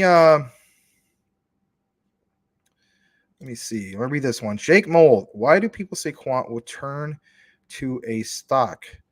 I think, I don't know. Is that, what do you guys think? Is that because of some of the talks of, for instance, like with Ripple, basically, there's talks about them actually having that an IPO. You think where this, some of the talk about this, this is where that's going. But I haven't heard a lot about that, so I'm not going to be able to answer that correctly. So, Jake Mold, thank you so much for being here. I haven't seen you before. Consider changing your avatar to something about who you are, what you're all about, and so on. Appreciate the questions. Keep them coming, and any comments, that's great. We have a very welcoming, friendly community for the most part. If you speak bad about certain things, maybe somebody come after you. But we do have guidelines where we try to encourage people to, respect each other and so on. But yeah, guys, let's welcome Jake. Big Watch Dude. Hey, Max, they were called yes, that's right, Nappy Roots with the song. Oh, no, hell no. Y'all went up and down. Yep. One Hit Wonders. I think that song came out in the year 2000 or 2001. About 20 to 22 years ago, something like that. I think for yourself, I bought 10 quant back when it dumped. Oh, okay. I think for you, about 10. Okay, cool. Let's see here. Boomer, as in Boomer, effing sooner. States, you got a death wish. You got to want to ride to glory. Fine, but don't take Tyler with you. I'm begging you. Tell me where she is, and I walk away. Bruh. Oh, wow. All right, you crossed the line. People trusted you, and they died. You got to go down, bro. Is that a reference to what's that show? The Walking Dead. I never got into that. I know it's wrapping up, or did wrap up, so I have to look into it. All right, when the sheeple cotton on the full potential of these ISO 222 coins and cryptos as a whole, projects like Quant, XLM, XRP, HBAR will rock it. We are so early, guys. That is why you're hodling fine. All right, good to know. It's a good point. You caught your first tube today. Okay, hold on a second. I'm going to jump down to this particular one. Jacob Mo, just catching up with your videos. Been watching the last few days. Really appreciate all your hard work, especially on quant. Well, I appreciate you appreciating it. How about that? Really, that makes it worthwhile, especially when I see people like puts a smile on my face. I say this before. Puts a smile on my face when I see people jump from the recorded to the live. It means they want more of this particular coverage. It's Point Break, bro. Yeah, my bad. I own Point Break. I even own on Blu-ray, for crying out loud. Why didn't I catch that? Probably because I haven't seen it in a while. Heat's another great movie. Probably one of the best gunfighting, like modern day gunfighting scenes in cinema history. That whole, bank robber scene towards the end, and then this quote unquote where they're trying to get away. That the scene on the open street, that was just wow. Michael Mann is just something else. And knowing that, let's face it, he also helped, direct and produce Miami Vice, among other films. All right. I'll read this real quick, and then I am going to finally get back into the actual coverage we have. Hey, bro, why are we all ignoring or missing out on all the crypto called Unizen, ZACX, when we are focusing on ISO cryptos? Because Gilbert Verdian is the main advisor for Unizen, which is the only CDFI ecosystem. That's interesting. Now that's going to be put, you know what? I'm going to put that on my list. I have a notepad that I put some of this on. So you're saying Unizen ZCX. All right, let me write that down. Unizen ZCX. I'll say that one. I'll put crypto notes. Give me just a second to activate this. Crypto notes for research. All right. Thank you for that. Rand, yes, I don't mean to disrespect to you, Max, but it's just too much. No, it's okay. I don't consider it disrespectful. But there, it's quant. My thing is, it's what comes with the territory with quant. You got to be real when it comes to that. That's not me disrespecting you either. That's just a reality. But anyway, all right. So I'm going to go ahead and get into it. And here we go. This is more of our particular coverage because, I was trying to do 5 minutes in, 5 minutes out. It didn't work out that way. That's okay. So let me see where we're at. And if anything, here we go. We talked about LCX earlier. All right. I'm going to show you guys this. Shout out to Craig Lunt with this right here. It's regards to the holders. And as you can see right here, it states 110,000 quant. Week 1 of 2023. How many wallets will we have by week 52? I'm going to blow this up. So, for instance, you see the amount of holders we have. It's about 110,005, right? Pretty darn impressive to consistently see this just going up and up and up and up, right? On top of that, I'm going to show you this. It's a particular video clip. And if anything, it's in relation to, of course, quant. Shout out to Quant Papa. And it's regards to international standards. Now, on today's video, we specifically covered the whole thing with ISO TC307. Now, we understand when it comes to being involved in all these different ISO tokens / coins. And, what originally turned us on to a lot of this, let's face it, is ISO 222. That particular messaging standard, how it's tied into the financial sectors, how that mandate basically is going to be coming out here in late March. And if anything, that in itself is why a lot of us jumped into these particular tokens / coins. If we had to pick one main thing, right? We understand how important that is, basically, because if anything, we're looking to create the generational wealth and see things blast off, right? But when it comes to quant is ISO also, right? But it's TC307. So what exactly is that international standard, and what is it all about, and why is it important? Well, for those who didn't see the full deep dive, you don't have to. This does a good job at giving you a little bit of a breakdown on the specifics of ISO TC307 here right now. So here we go.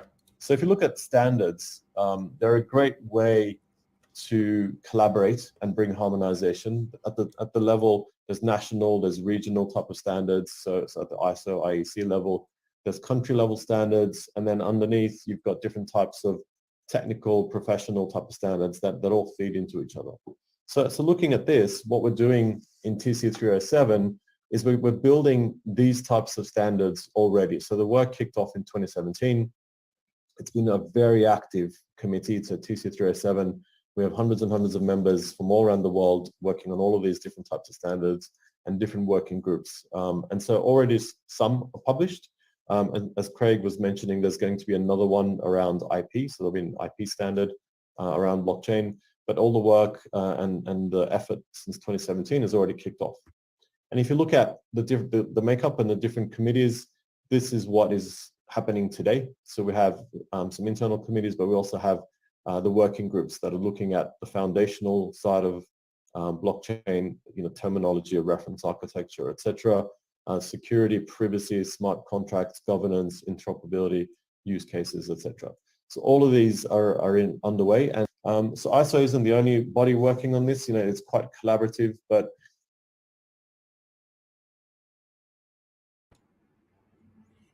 All right, so was glad to share that with you guys. But apparently, I thought it was looping. There's a little tiny bit more. Sorry about that. For sometimes, when these guys do their clips, it's nothing against Quant Papa. It's just sometimes like these it seems like there's a loop, but there wasn't a loop. So I'll finish the rest of this. My bad. Here we go. With each other as peers, and then once a year through the EU INATBA body, we're doing kind of like a check-in just to work out what is happening within the different standardization organizations and how we can collaborate and not reinvent things and make the best use of the expertise and the resources. So it's quite a collaborative way of developing standards globally that's currently happening.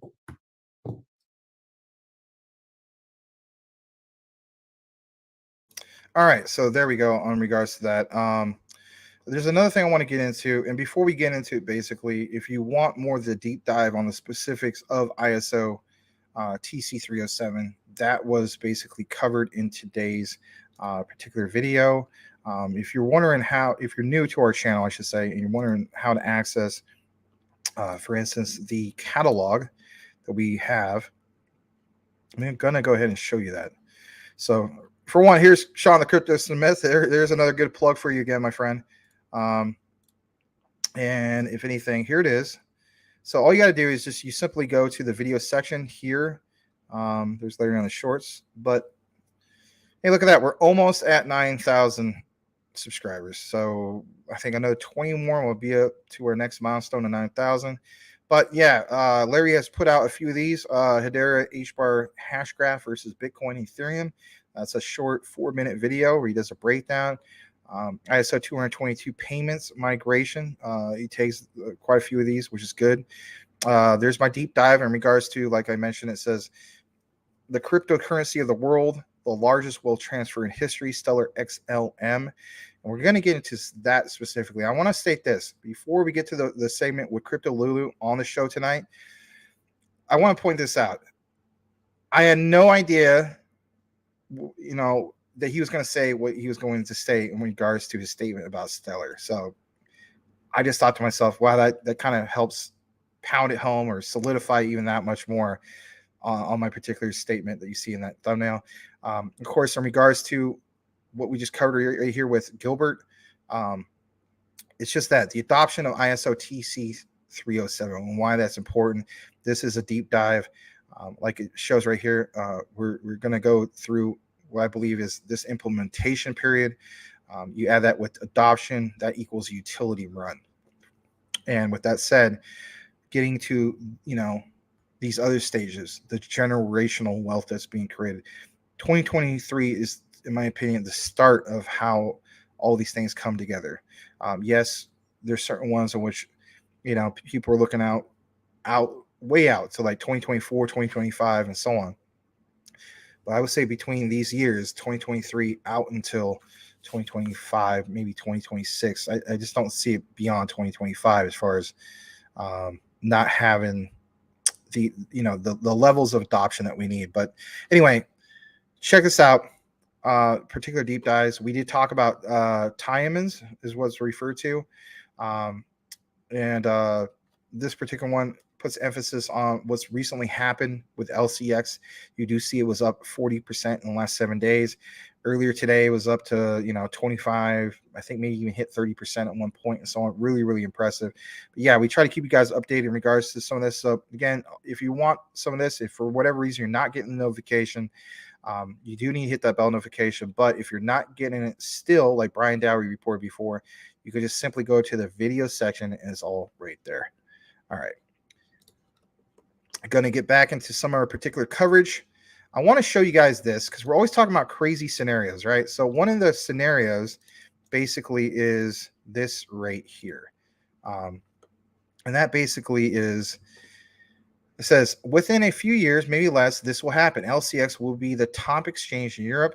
And look at this. You know how we're always talking about, can LCX, for instance, bypass the market cap of Binance? That's a big ask. I'm just going to be real about it, right?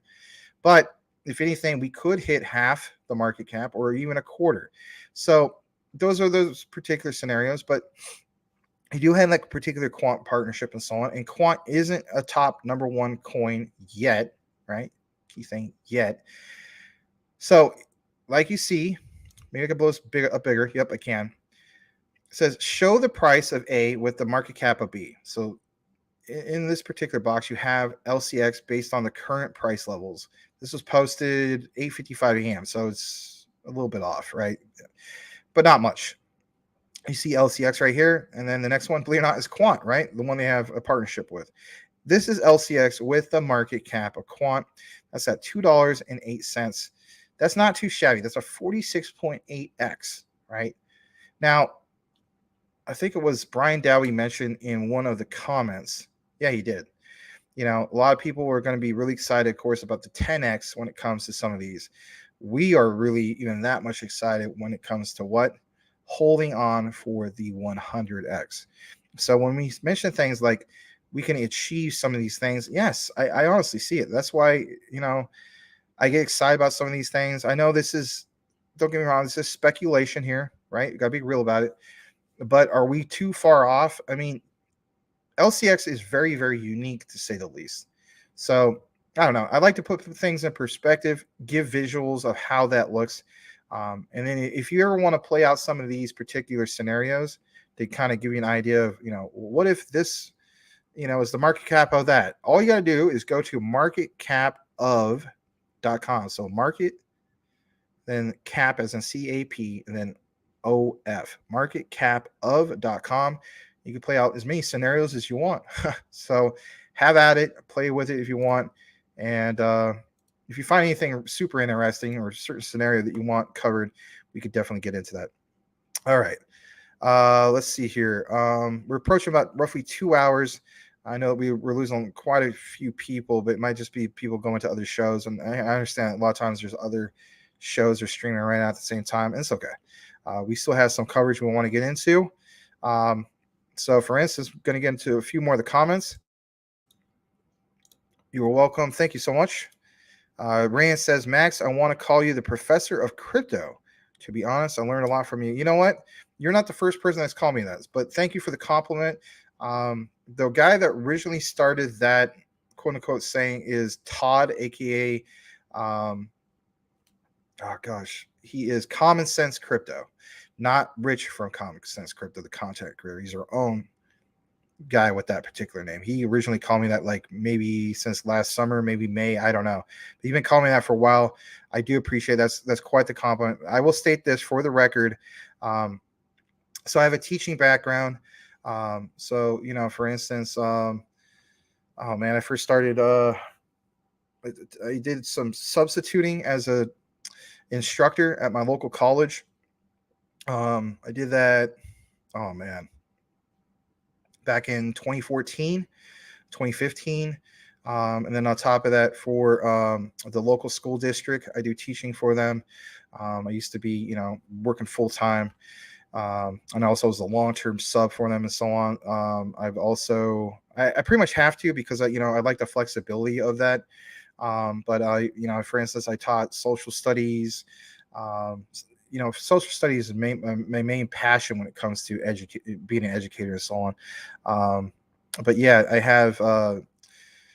I hold 4 degrees. I basically set a school record, ironically. I don't want to brag about myself. This sounds bad to a sense, but the point I'm trying to make is I am an educator.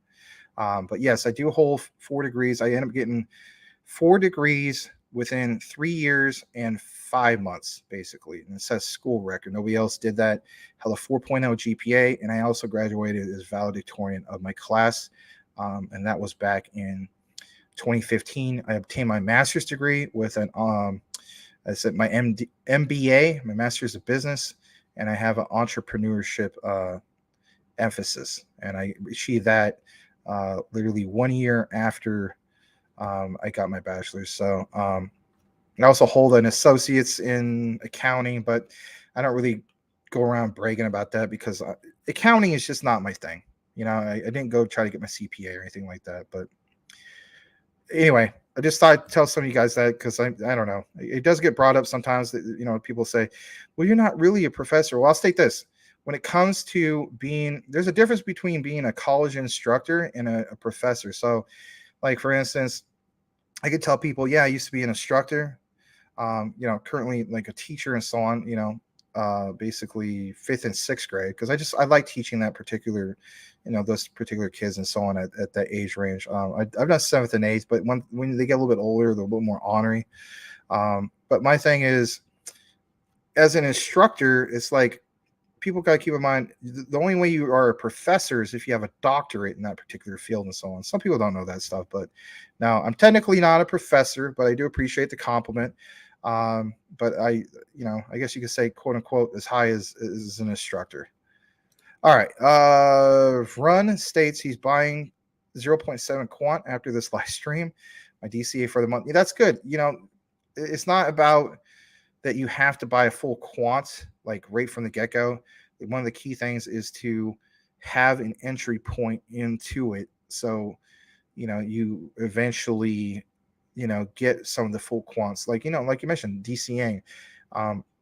Even myself, I mean, like, I have more than a full quant, right? But my point is, it's like, it's an uneven number. You know what I mean? And if anything, when I buy next time, maybe I do round it out as an even number, with 10 plus quant, or, if maybe I'll get to my next goal of 20. But whatever the case be, that's a good way of looking at it. You want to DCA into quant, even if it's a quarter of a quant at a time. Know whatever your goal is and try to commit to that if you can. Because eventually we will be priced out of the quant. I full-heartedly believe that. All right, Rand, just buy it. XLM or LCX, how much can you benefit in the future? Well, quite a bit. Yeah, you can benefit a lot from that. Hold on. Towards Boomer, if Gary and Kiana would be game for a Point Break remake, LOL, imagine. How are they going to bring Gary Busey back? He died in that original movie. But they could bring anybody back. If they could bring Jon Snow back from Game of Thrones, I guess that's all right. Yeah, they could technically bring him back, but he would be so old in that movie. It'd be like Lethal Weapon 5, I don't know how that would work. All right. Or we need to get bed. Oh yeah, it's nearly Well, go ahead. If you got to go, you got to go. I understand. All right. Where did you buy those degrees? Buy those degrees? No, I didn't. I worked my butt off on those degrees. To be honest, I doubled up on all my classes at the same time. That's why I was able to achieve that. So while everybody else taking the normal amount of courses, I doubled up on everything. Hence why I'm over $100,000 in student loan debt. So no, I didn't buy anything. Let me see. All right. Well, thank you. I appreciate that. Yeah. I don't know. It's just it was a tough time I had to go through at that time. My mom had she was in the hospital, stage 4 breast cancer spread to her spine and so on. And it was really, really quite challenging because if anything, I had to, drive to the opposite side of town to be with her in the hospital and so on, to give support and be there and bring my dad there as well. And then from there, it just made sense for my dad and I to kind of like share the vehicle. So we go down there and visit. But what sucked was it's like I would go to like, night school, right? I take night class. That was the only way it would work. And then from there, it was like, oh God, now I got to go through all this rush hour traffic because the hospital is literally next to like downtown Phoenix. Go through rush hour traffic and just barely make it on time to class, like literally, I don't know, 2 minutes before class would start and so on. And at the same time, what ended up getting me valedictorian is perfect attendance. And, also you had to do like, for instance, like volunteer work and stuff like that. So it was a really, really challenging time, but I was glad I did it. And I have no regrets or anything. My main thing, I guess you could say, as far as my life, my regrets is, I wish I would have obviously had the maturity to accomplish these things when I was in high school. Because let's face it, after high school, and when you become an older adult and so on, as far as those scholarships and so on, they don't have really any scholarships for people who are like, at the time when I started college, I think I was like 31, and so, yeah, it's all catered, of course, to, kids that are in high school. So that's the right way to go about it. If you guys got kids and you see your kid is like sloughing off, it's just like, come on. They don't realize it. It's just like, why waste that particular opportunity? Now I get it. Don't get me wrong. I'm a big fan of, for instance,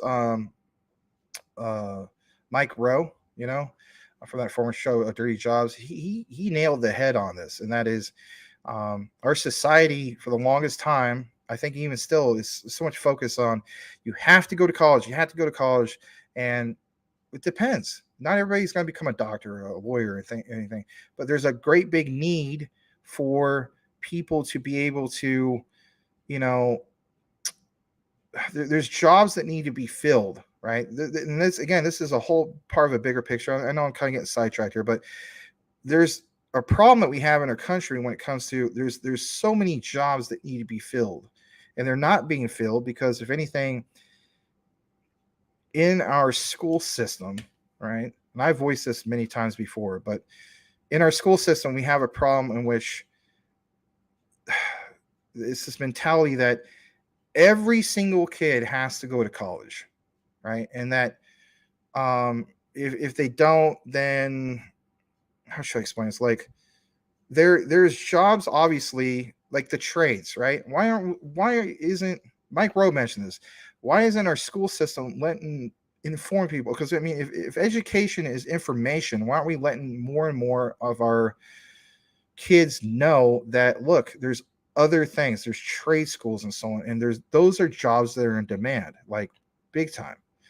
But they just want to sell them on the whole thing of it's just traditional college or bust. And look where we're at with that. You know what I mean? Like, a person is trying to get a liberal arts degree in such and such field and so on, and then they come right out of their bachelor's degree with that and so on, and they try to get into some of these specific fields, and they don't get jack diddly squat because that job's not in demand. So how do you feel in that void? You get where I'm going with this. Anyway. All right, let me go further down. You're buying, okay, we already mentioned that. Let's see here. Let me see where we're at. Mass Debater, he states he thought he was doing well. He got 2 degrees, one in civil engineering and the other in computer science and technology. Yeah, I mean, the way I look at it is just the reason why I put off college for so long was my attitude was I just didn't want to be there forever. I saw perfect examples, like certain family members, doing the community college route and so on. There's nothing wrong with that. It's just, let's be honest, it just simply takes that much longer. And I said to myself, I do not want to go to college for like 10 to 12 years.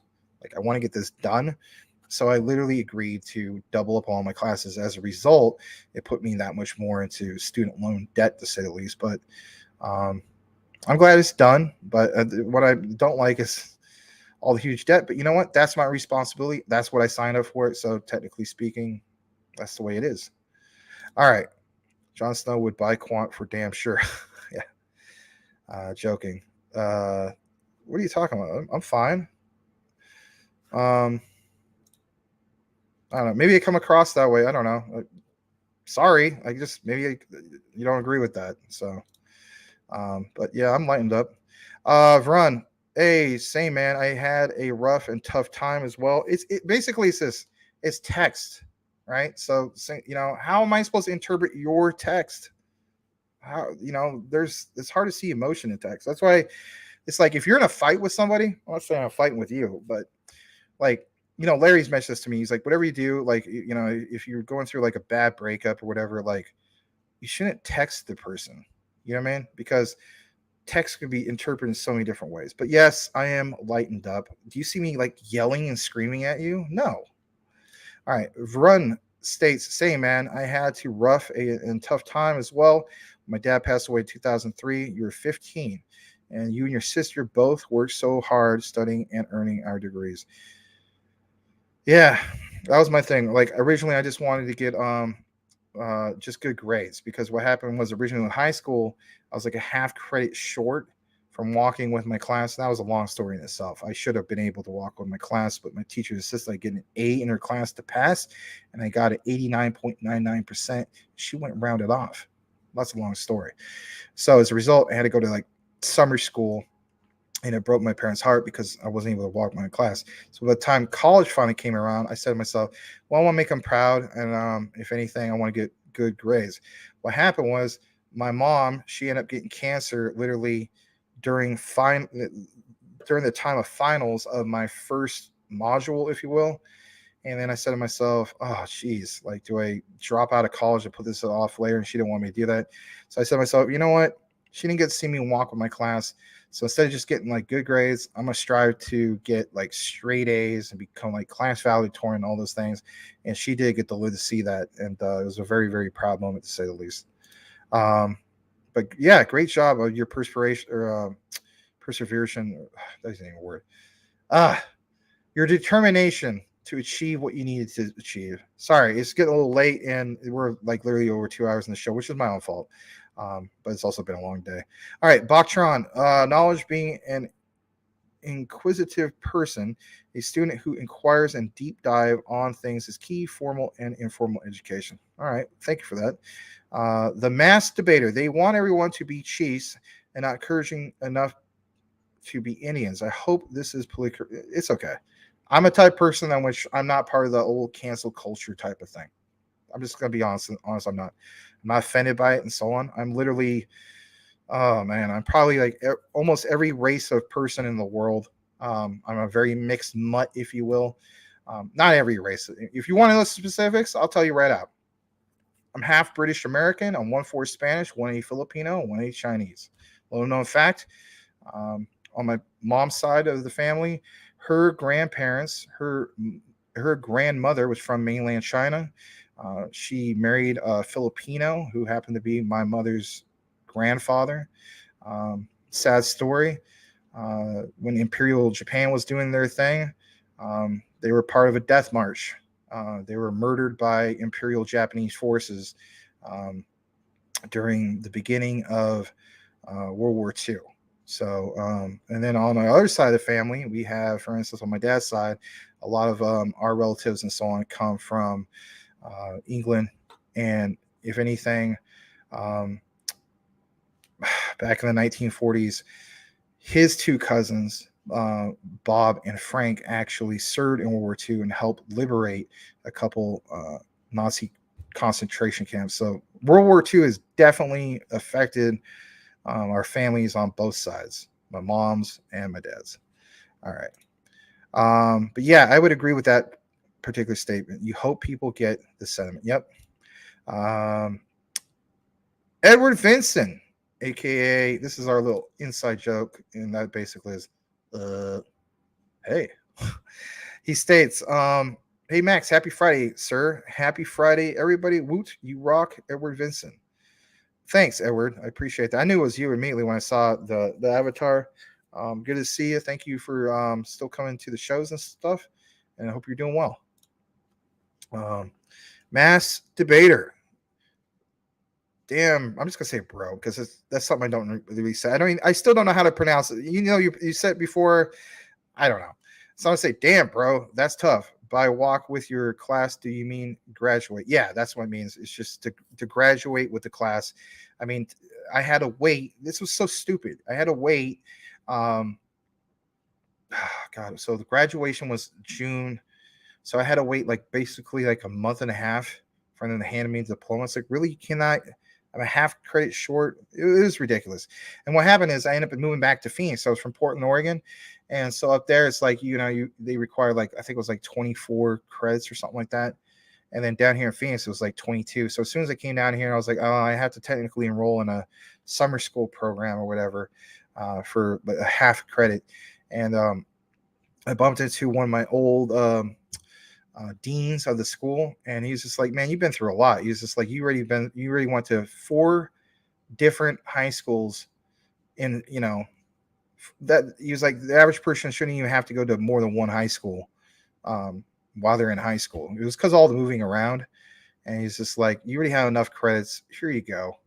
And I got my diploma that way. But it's just from a parent perspective. Think about this, right? Like, a lot of you guys have kids. Wouldn't you be disappointed if you waited all that time for that moment to see your daughter or son graduate and walk with the class, wear the cap and gown, and you didn't see that? So that really played a big factor with me.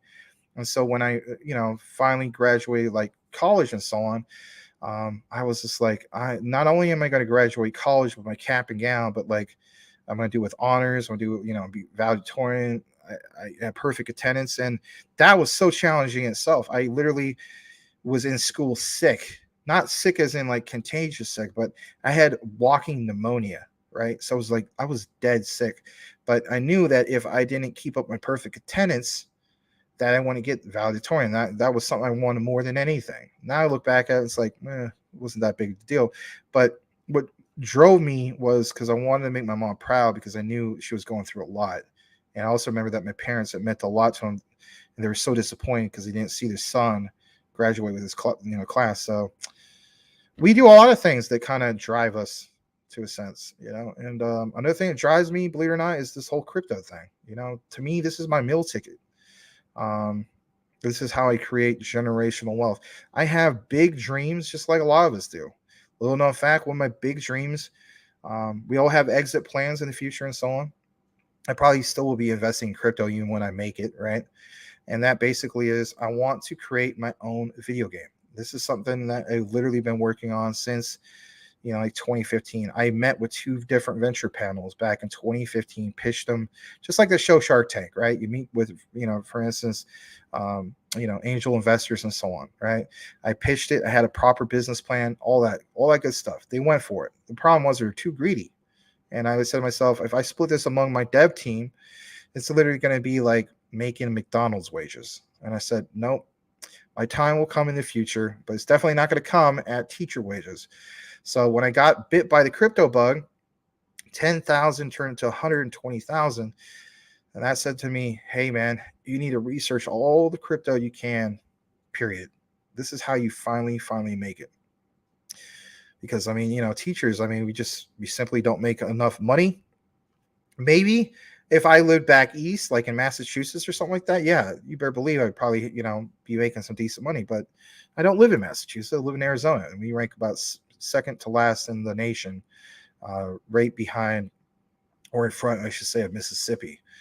We have gotten some recent increases in pay and so on, but even with that said, it's not enough. You know what I mean? So, I look into the likes of Quant, some of these ones with real utility. That's what excites me. Yes, is it nice to make a 10x on a few of these things? Like, for instance, Tectonic, 1,000 becomes 10,000 because you're understanding that in the past, in the bull market, it's shade to zero. Next bull market, it should do that and then some. Yeah, there's absolutely opportunity there. But I'm not looking to, I'm not convinced that I should put 10 grand into Tectonic. I'd be more convinced that I would take that money and convert it, from whatever yield from profits from like Tectonic, and they immediately convert that into some of these that are like ISO related and so on. On the surface, people aren't going to see it. Some people are going to basically say that's ridiculous. You should just went all in on like something like Tectonic. I'm not flooding Tectonic. I've stated for the record, I think it's a solid project, and there's real good ease of access because it's on a centralized exchange New investors come in, they see it, they're very attracted by the price, right? With all those zeros and so on, they feel as though they could pick up a big bag of it, and then combine that with what? Some of their staking incentives, the yields that you can make. All those factors basically bring in a lot of what is referred to as FOMO. So, but anyway, yeah, that was a long explanation. Thank you for that, Mass. Burman for Sanders says aerospace engineer, 0 degree, 0 college. Yeah, that's amazing. And I would say that's incredible. Another thing I'll mention, I've worked in IT I still do, technically speaking. So I worked in these type of fields since like the year 2000, 2001. So over 20 years. One thing that stands out is like if you work for a particular IT company and so on, especially here in the Phoenix area, they do not look to see if you have all your certifications. That's just a reality. What they want to hear is what kind of experience you have. And if anything on the interviews, they want you to explain it, because the certifications don't mean squat when it comes to, hey, what can you accomplish? Like, do you know how to operate on this, do work on this specific server? Do you know how to work on virtual machines? Do you know how to, work with, this particular Linux operating system, or, Windows Server, 2020 or and above, and just et cetera, et cetera. Do you have co-location experience? Those specific things. It ain't about, well, I'm certified in this. When it comes to that, it's the experience you have. That's what they're mainly looking at. But glad to see that, man. That's awesome, Boomer. Right on. I wish I could say something like that, in which I had a position in a field like that without all the student loan debt. It is what it is. All right. Thanks so much for that, Larry. Really appreciate that. Run says, thank you so much for being open and real vulnerable, dear bro. That's the quality of a real man. Well, thanks, man. I really appreciate you being here. Same goes back to you and all the, things that you went through in the past and so on. Sorry that you had to go through that, but if it's part of this journey of life. Backtron, Max, you're freaking awesome. Don't forget for all your hard work and achievements. Well, thanks. I really, really appreciate it. I don't know. I might take I know it sounds kind of weird. I know you see this background. I might take a digital picture and put it like over those particular ones or something. I don't know, on some of those particular things. And so I got a big plaque, and it was kind of cool. I never would relate it, to the likes of like winning like the Congressional Medal of Honor or anything like that. But when I walked with my class, and before I delivered my valedictorian speech, my instructor, who also was the dean of the school at the same time, she was our business instructor. She pinned a valedictorian medal on me. Like, I never had a medal in my life. So I put that, of course, I had it framed and put in a glass encasement and so on. And then the school did another cool thing. They made me an honorary lifetime member of the National Honor Society. Normally you have to pay like monthly dues for that, but I never have to pay monthly dues. And I'm actually part of a fraternity, which I never met any other of the fraternity members, but as for Alpha Beta Kappa, and a part of the local chapter, if you will. But anyway, no, I never met any of the other fraternity members. Anyway, Mass Debater, you are a true citizen of the Earth, bro. You have all the genetics of mankind. Well, thanks, man. Yeah, I look forward to someday. Here's my thing. I told one of my buddies, he's a lot younger than me. He's like he's literally probably like 20 plus years younger than me, but he's like one of my gaming friends. He's actually one of my best friends. And I said to him, me and one of my other best friends from high school, my friend Jason. My friend Jason has like myself, a theater background, but with him, like, he actually majored from University of Arizona, U of A, in regards to like film production and so on. So one of his dreams is to make a documentary. And I said, in the future, I said, this is no BS, man. I said, in the future, we're going to be able to accomplish a lot of things that we want to accomplish because we'll have the money to do so. And I said, I would love to help you achieve your dream of being a filmmaker. And he wants to make like documentary style films and so on. He also has a screenplay for this thing called Into the Darkness. It's about the Vietnam War. That's a long story. So, but he also wants to do documentaries. And I said, it would be so cool to actually this is my idea of a vacation. I know it sounds crazy, but I want to be able to go to Europe, and I want to be able to visit real battleground sites. So like when I see in a movie like Saving Private Ryan or Band of Brothers, that TV show and so on, I want to go to the real locations. Like I want to go to Cannes, France. I want to go to Carrington. I want to go to Bougainville. I want to go to Brecourt. You know what I mean? I want to go to Donville. I want to go to all these historical places, and I want to be able to, like have us, professionally, interview the people if they're still around and hear some of the specific stories about what happened there and so on. And if anything, it's so sad when I hear people, especially this generation, I should say this generation, but like the younger generation, where you hear stories that it breaks my heart when I hear that nobody from this specific, like this student, he doesn't know about like the Doolittle raid. You know what I mean? This person doesn't understand the significance of those who sacrificed in the biggest, the greatest conflict that the world has ever seen, World War II. I mean, and I understand some people are not into history, but there's some things it's just like there were some real true heroes. It's like there's so much emphasis on superheroes, and don't get me wrong, there's nothing wrong with watching like Marvel and all that, but for me it's like I'm more passionate about hearing the stories of real life heroes. They existed then, and the stories of like the missions they went on and so on. So in the future, on my dream house and so on, like I have it all set up in my head, and I have it actually written down to a sense that, like there'll be one area in which like this has, like my hip hop collection, have various artists and so on. But there's another area of my wall in which is the historical references. And I have, for instance, I have certain people on that, right? So like I'll have, Pappy Boynton of VMF 214 Black Sheep Squadron. I'll have, Dick Bong, the greatest ace of all time. He shot down 40 enemy pilots with, for instance, a P-38 Lightning. He has 40 kills. The ace of aces for the Americans. And then just other people that I feel as though like, are of significance. Martin Luther King. I don't know. I'm different like that. I'm a history fanatic, so I guess you could say I'm kind of giving you a preview of my, I don't know, my den room or whatever you call it. I don't know. Some people that look at it as their man cave. I guess you could say that, man cave. That's a long explanation, and it had nothing to do with crypto. But I'm glad that there's some people here that might have enjoyed hearing that. Veron says, Max, hey bro, I have to run some errands. I understand. Yeah, we did some extended coverage. You don't have, none of you guys have to ever feel like you have to be here from beginning to end. And for ones that are, that's pretty cool. But he says, hey Max, I have to run some errands.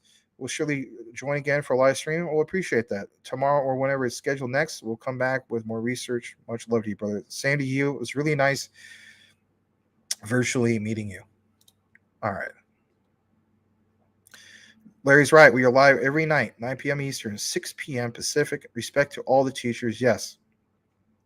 Especially the ones that are passionate about what they're doing. I hate to say there's good and bad in everything. I hate generalizations. We were all at fault of doing generalizations, but there's some great teachers, and there's also ones that just want a paycheck. I'll be honest. You shouldn't be a teacher if you're just in it for a paycheck. Backtran, I agree. 401k pensions all too slow and not enough. Too old to enjoy anything on a restricted budget. Yep, you're right. Crypto is key and it's not going away. Daniel Delgado states, I hope one day I could shake your hand. You put more logs in the fireplace. Thank you, Max. Well, you too, Daniel Delgado. I saw you a while back from the recorded. Sent you that, extended hand, I guess you could say, and shook it in my own way. Invited you to come to the live, and you did that. And that made me really happy because I like seeing that. It tells me that people appreciate the content. And as a content creator, that's the driving force. Everybody should be passionate about something. Even if you're not, like you guys always are here because you're passionate about crypto. You know what you believe in. You want to hear more of it. Like for me, you see the background, like it's the gaming background, right? Well, that's because I also have a gaming channel, right? But I haven't made any content on my gaming channel for, man, almost a whole year. I'm going to eventually. That in itself is very time consuming. But I'm more passionate about crypto because who wouldn't be passionate about if you're a guy who only made, I don't know, 30,000 a year as a school teacher, right? That's like nothing. You know what I mean? And then you go from that to, well, I'm gonna take a chance on this. So I'm gonna, first start off $300, and that becomes 22K with Doge. Holy crap! What is this crypto thing? Then I'm like, all right, Shiba Inu. I'm gonna put 8K into that. I really believe in that. 88K. Oh my god, $1,700 in the Crow. 10K, 10K, and 120K. That is like this. Can I go to the next level? What is the next level? The next level for me is this generational wealth. And that's why I'm so passionate about talking about the likes of Quant, because I realistically see this becoming the second chance at Bitcoin, but with real utility. And I understand there's other ones out there and so on. Don't get me wrong, XRP, XLM. We talk about all those, but it's about having a diversified portfolio. I don't want to be on the sidelines, and I don't think any of you guys want to be on the sidelines. So yes, I still love playing video games. I get together with some of my friends sometimes and play it, but I don't play them as much as I do, used to. My thing is I'm so much more interested on learning how to make more money. That's where it's at, because my thing is I want to get to that point where, like this, Daniel, for instance, right? Jermaine Dupri, where, top down money ain't a thing, right? Jay-Z and what song was that? Jay-Z and Jermaine Dupri, Money Ain't a Thing. Yeah, I remember that song. Anyway. But yeah, you're welcome.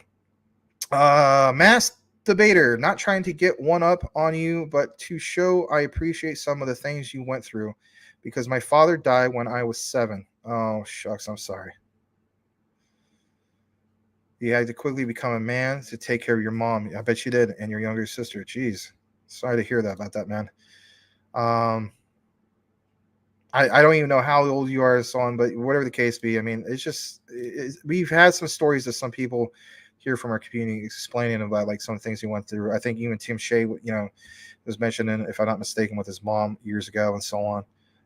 But we all have unique stories. It's all part of our crypto journey, right? So, but no, I don't think you're one up in me. And I'll say this much, right? So, I apologize if my text sometimes, like when I interpret your text, if I read it some way and it might come across being a little like, dude, you need to lighten up or whatever, right? Give me the benefit of that. And how about this? I always will give you the benefit of that at the same time. All right? Fair enough? Cool. All right.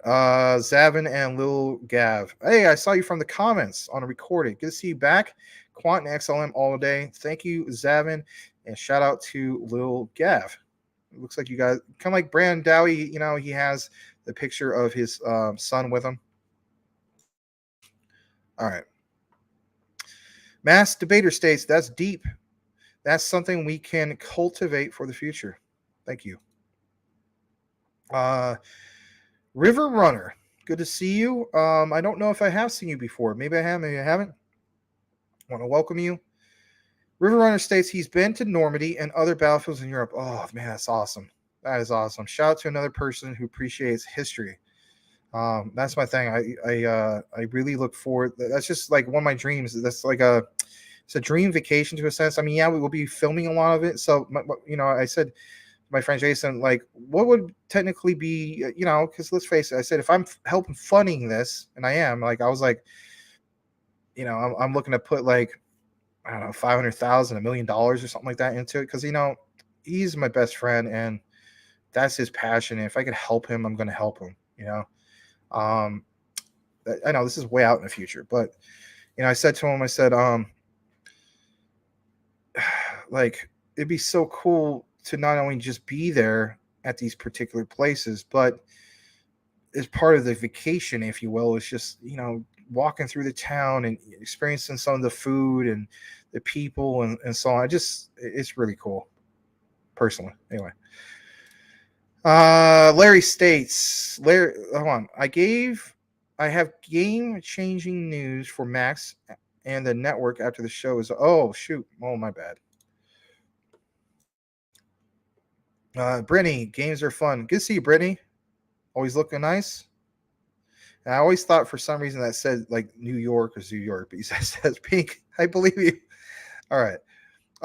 Mass debater, you're a great egg, my brother. You're changing more lives than you probably know. Well, I appreciate that. I mean, I'm just a regular guy, but I mean, I'm just a guy trying to do my best. You know what I mean? So thank you for that.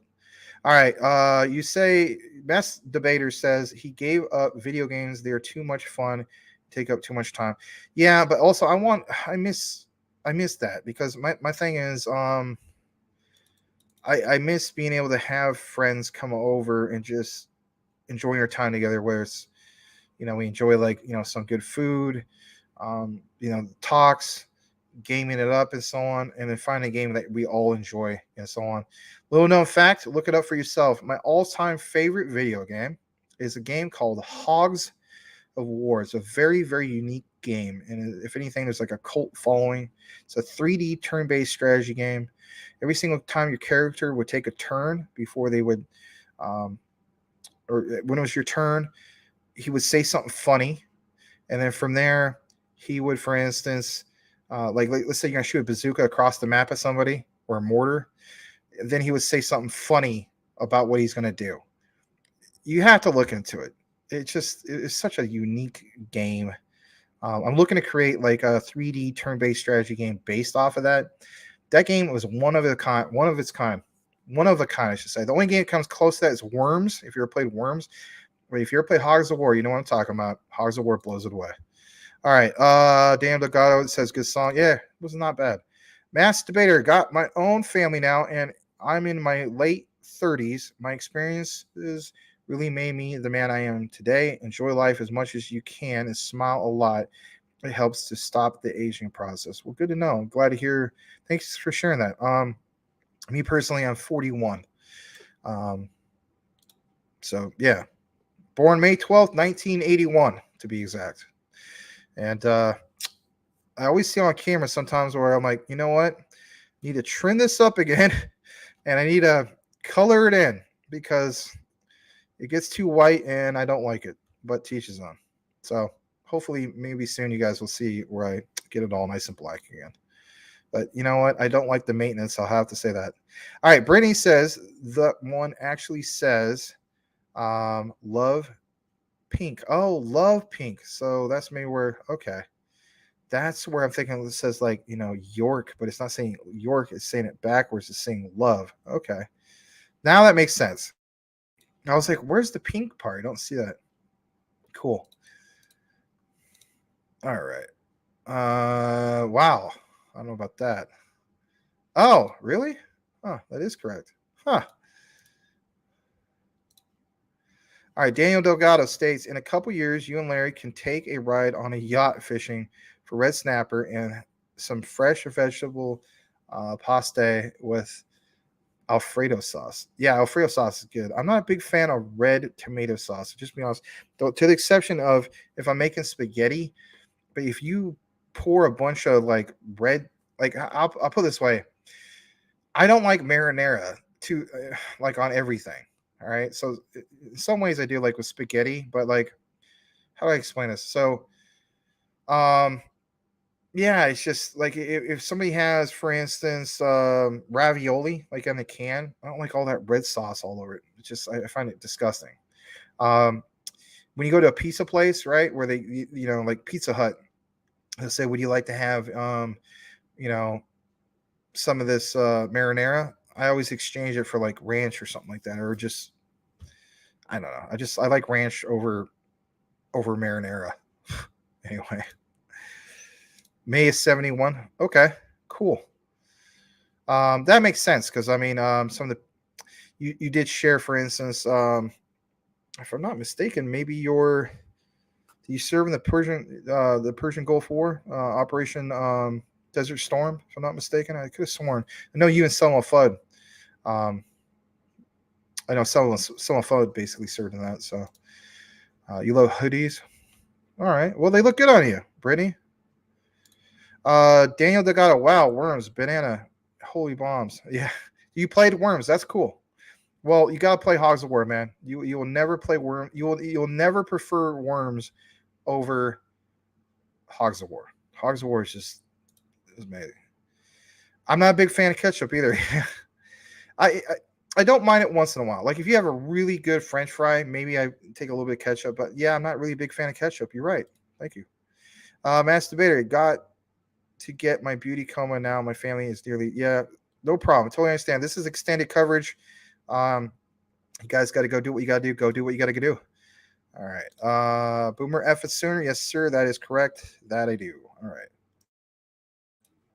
All right. So I think there's just a couple more things if you guys are willing to hear it. If not, that's okay too. There's two more things we're going to get into. And if anything, this is one of the key things when it comes to quant. You could draw the particular connection to that. I'm going to go ahead and highlight Brittany's spot so I don't lose my spot. And that is this right here. Remember Bryant Gumbel? Well, from you guys back then, you do. He used to be on the Today Show. And it says crypto is viewed like how the internet was back in the early 90s. Not many could understand its capability and use case. Know that you are in this life-changing event way ahead of the rest.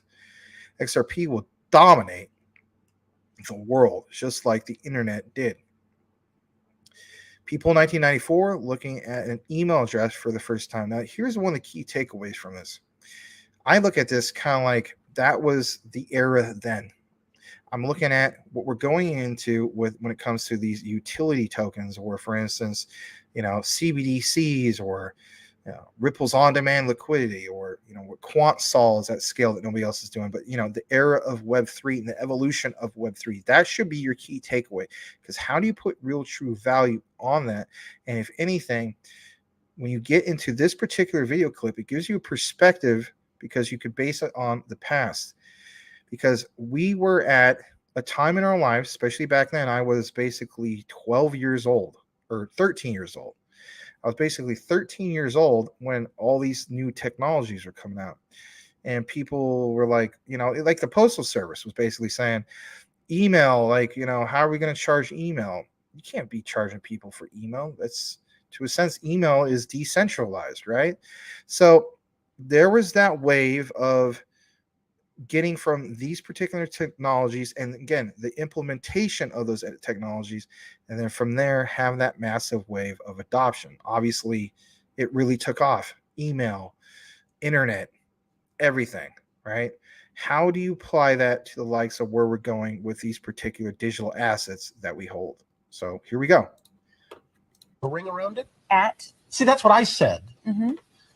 Kay said she thought it was about. Yeah. Oh. But I'd never heard it. I'd never heard it said. I'd always seen the mark, but never heard it said. And then it sounded stupid when I said it. Violence at NBC. I heard you around big fight up in the lunchroom the other week. There it is. Violence at NBC. GE.com. I mean, well, Allison should know. What is internet anyway? Internet is that massive computer network, the one that's becoming really big now.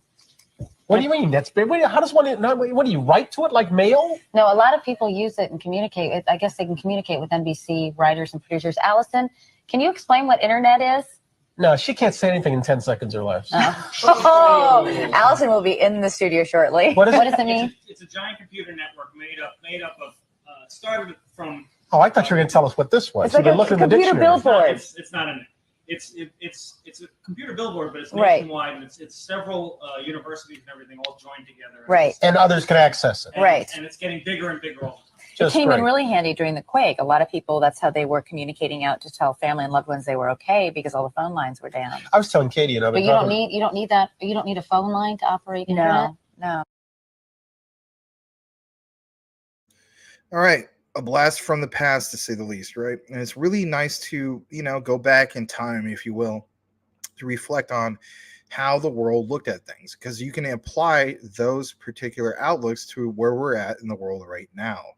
It excites me, to say the least, because that same type of mentality still technically exists to this day. There comes an implementation period, like I mentioned, especially on the recorded, and where we're going with when it comes to adoption. Utility plus adoption equals what? Well, you could draw your own conclusion. All right. So I'm going to read this, and then if anything, I'll do one more clip in regards to XRP because it's from Crypto Lulu. I've been saying that good stuff for the end. Think for Yourself says, I hope XLM can one day outperform SHIB and Doge. Yes, they will. And you're going to see that here happen soon. Crypto Talk Now's Larry says, XLM for the win. Welcome. Think for Yourself. Yes, indeed. Welcome. I'm going to highlight that. And if anything, I'm going to kick into this before we close out. And as regards to the great Crypto Lulu, who shared this earlier, here it is. We do share his content quite often because he's really awesome when it comes to XRP coverage specifically. Now, I want to state this. It says there's two types of CBDCs, and I couldn't agree more. All right.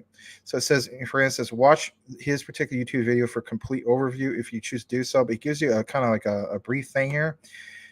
And I'm going to state for the record, I did not see him say this before I made the particular XLM video today about how it's literally going to be the cryptocurrency of the world. That's what excites me the most about XLM. You will see where he basically says the same thing. Can't make this stuff up. All right, here we go. This might be really obvious for a lot of people, but I've just realized now that because XLM and XRP are so similar, and they both have the ability to be able to operate CBDCs, there actually needs to be two types of CBDC. There needs to be the type of CBDC that the banks transfer to one another, and there needs to also be the type of CBDC that people transfer to each other. You know, how we send money from bank to a friend or to pay for a service. If we're in a world of CBDCs, we need another CBDC that can handle that peer-to-peer payment side of CBDCs, which would actually be more suited to XLM. So when we talk about what's going to be the most world-renowned cryptocurrency, I can't think it's going to be XLM. I think people are going to know what XLM is because that's the technology that their CBDC is built on.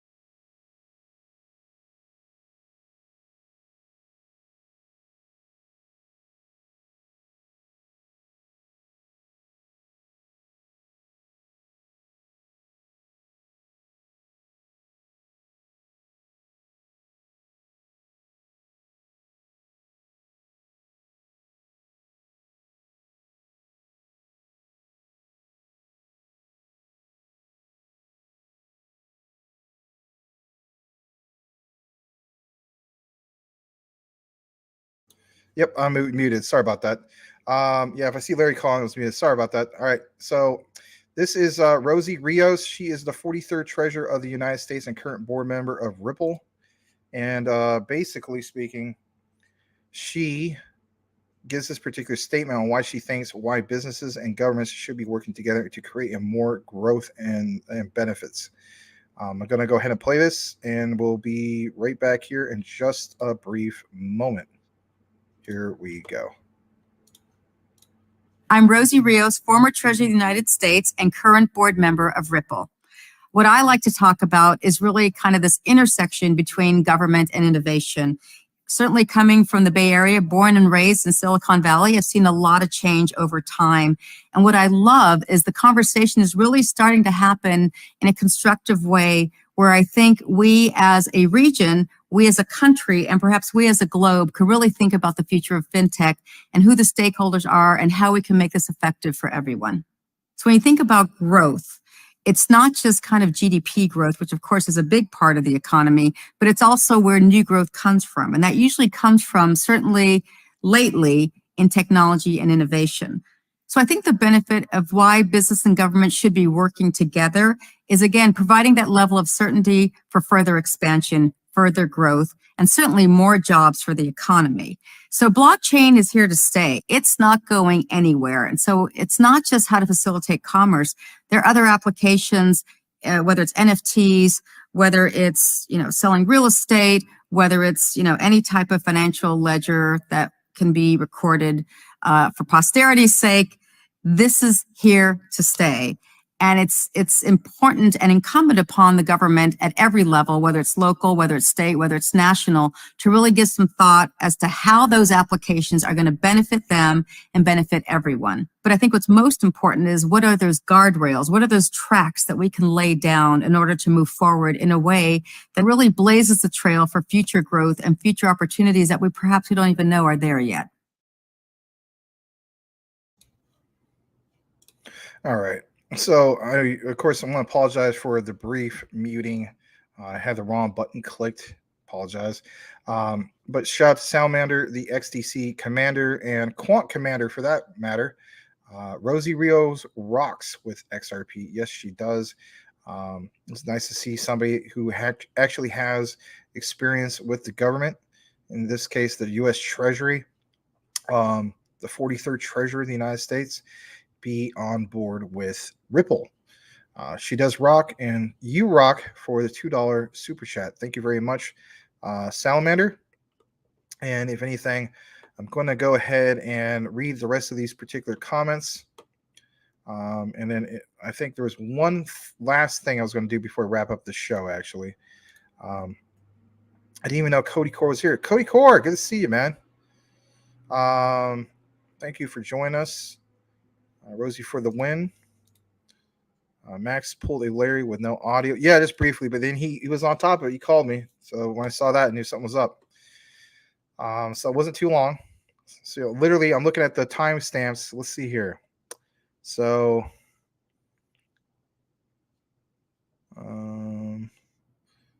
I didn't go more than about a minute, maybe 2 minutes. That's not too bad. So I apologize that happened, but stuff does happen, especially when we get too far into the show.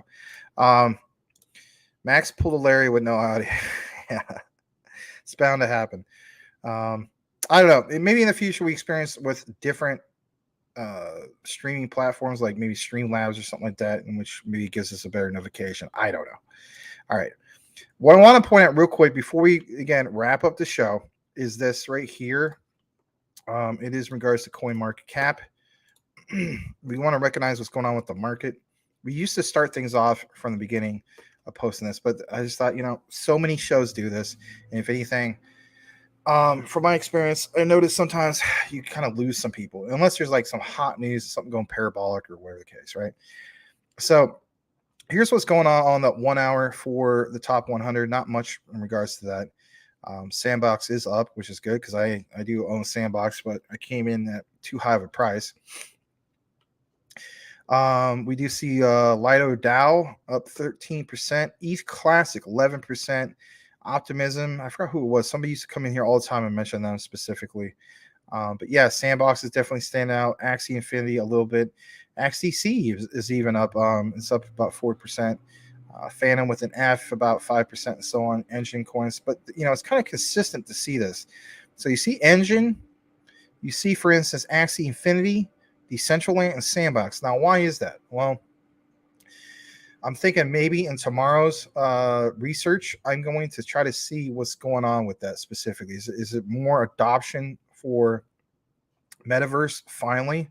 Because if anything, there was a lot of big talk late 2021 going into the beginning of 2022 when it came to the Metaverse. And if anything, because of crypto winter and so on, we kind of saw a lot of it die down, but not as far as the innovation of that technologies, right? But now this is consistent. These are all, Metaverse platforms, Decentraland, Sandbox, right? Technically speaking, Axie Infinity, you could kind of throw that in the mix, even though it's more of play to earn, right? Engine coin, especially, right? So it's worth noting, to say the least. And yeah, I'm gonna look more into that myself. I don't know if I'll do a deep dive video on it or anything like that, but maybe I'll bring some of you guys the news in regards to that. On top of that, I want to show you my particular watch list.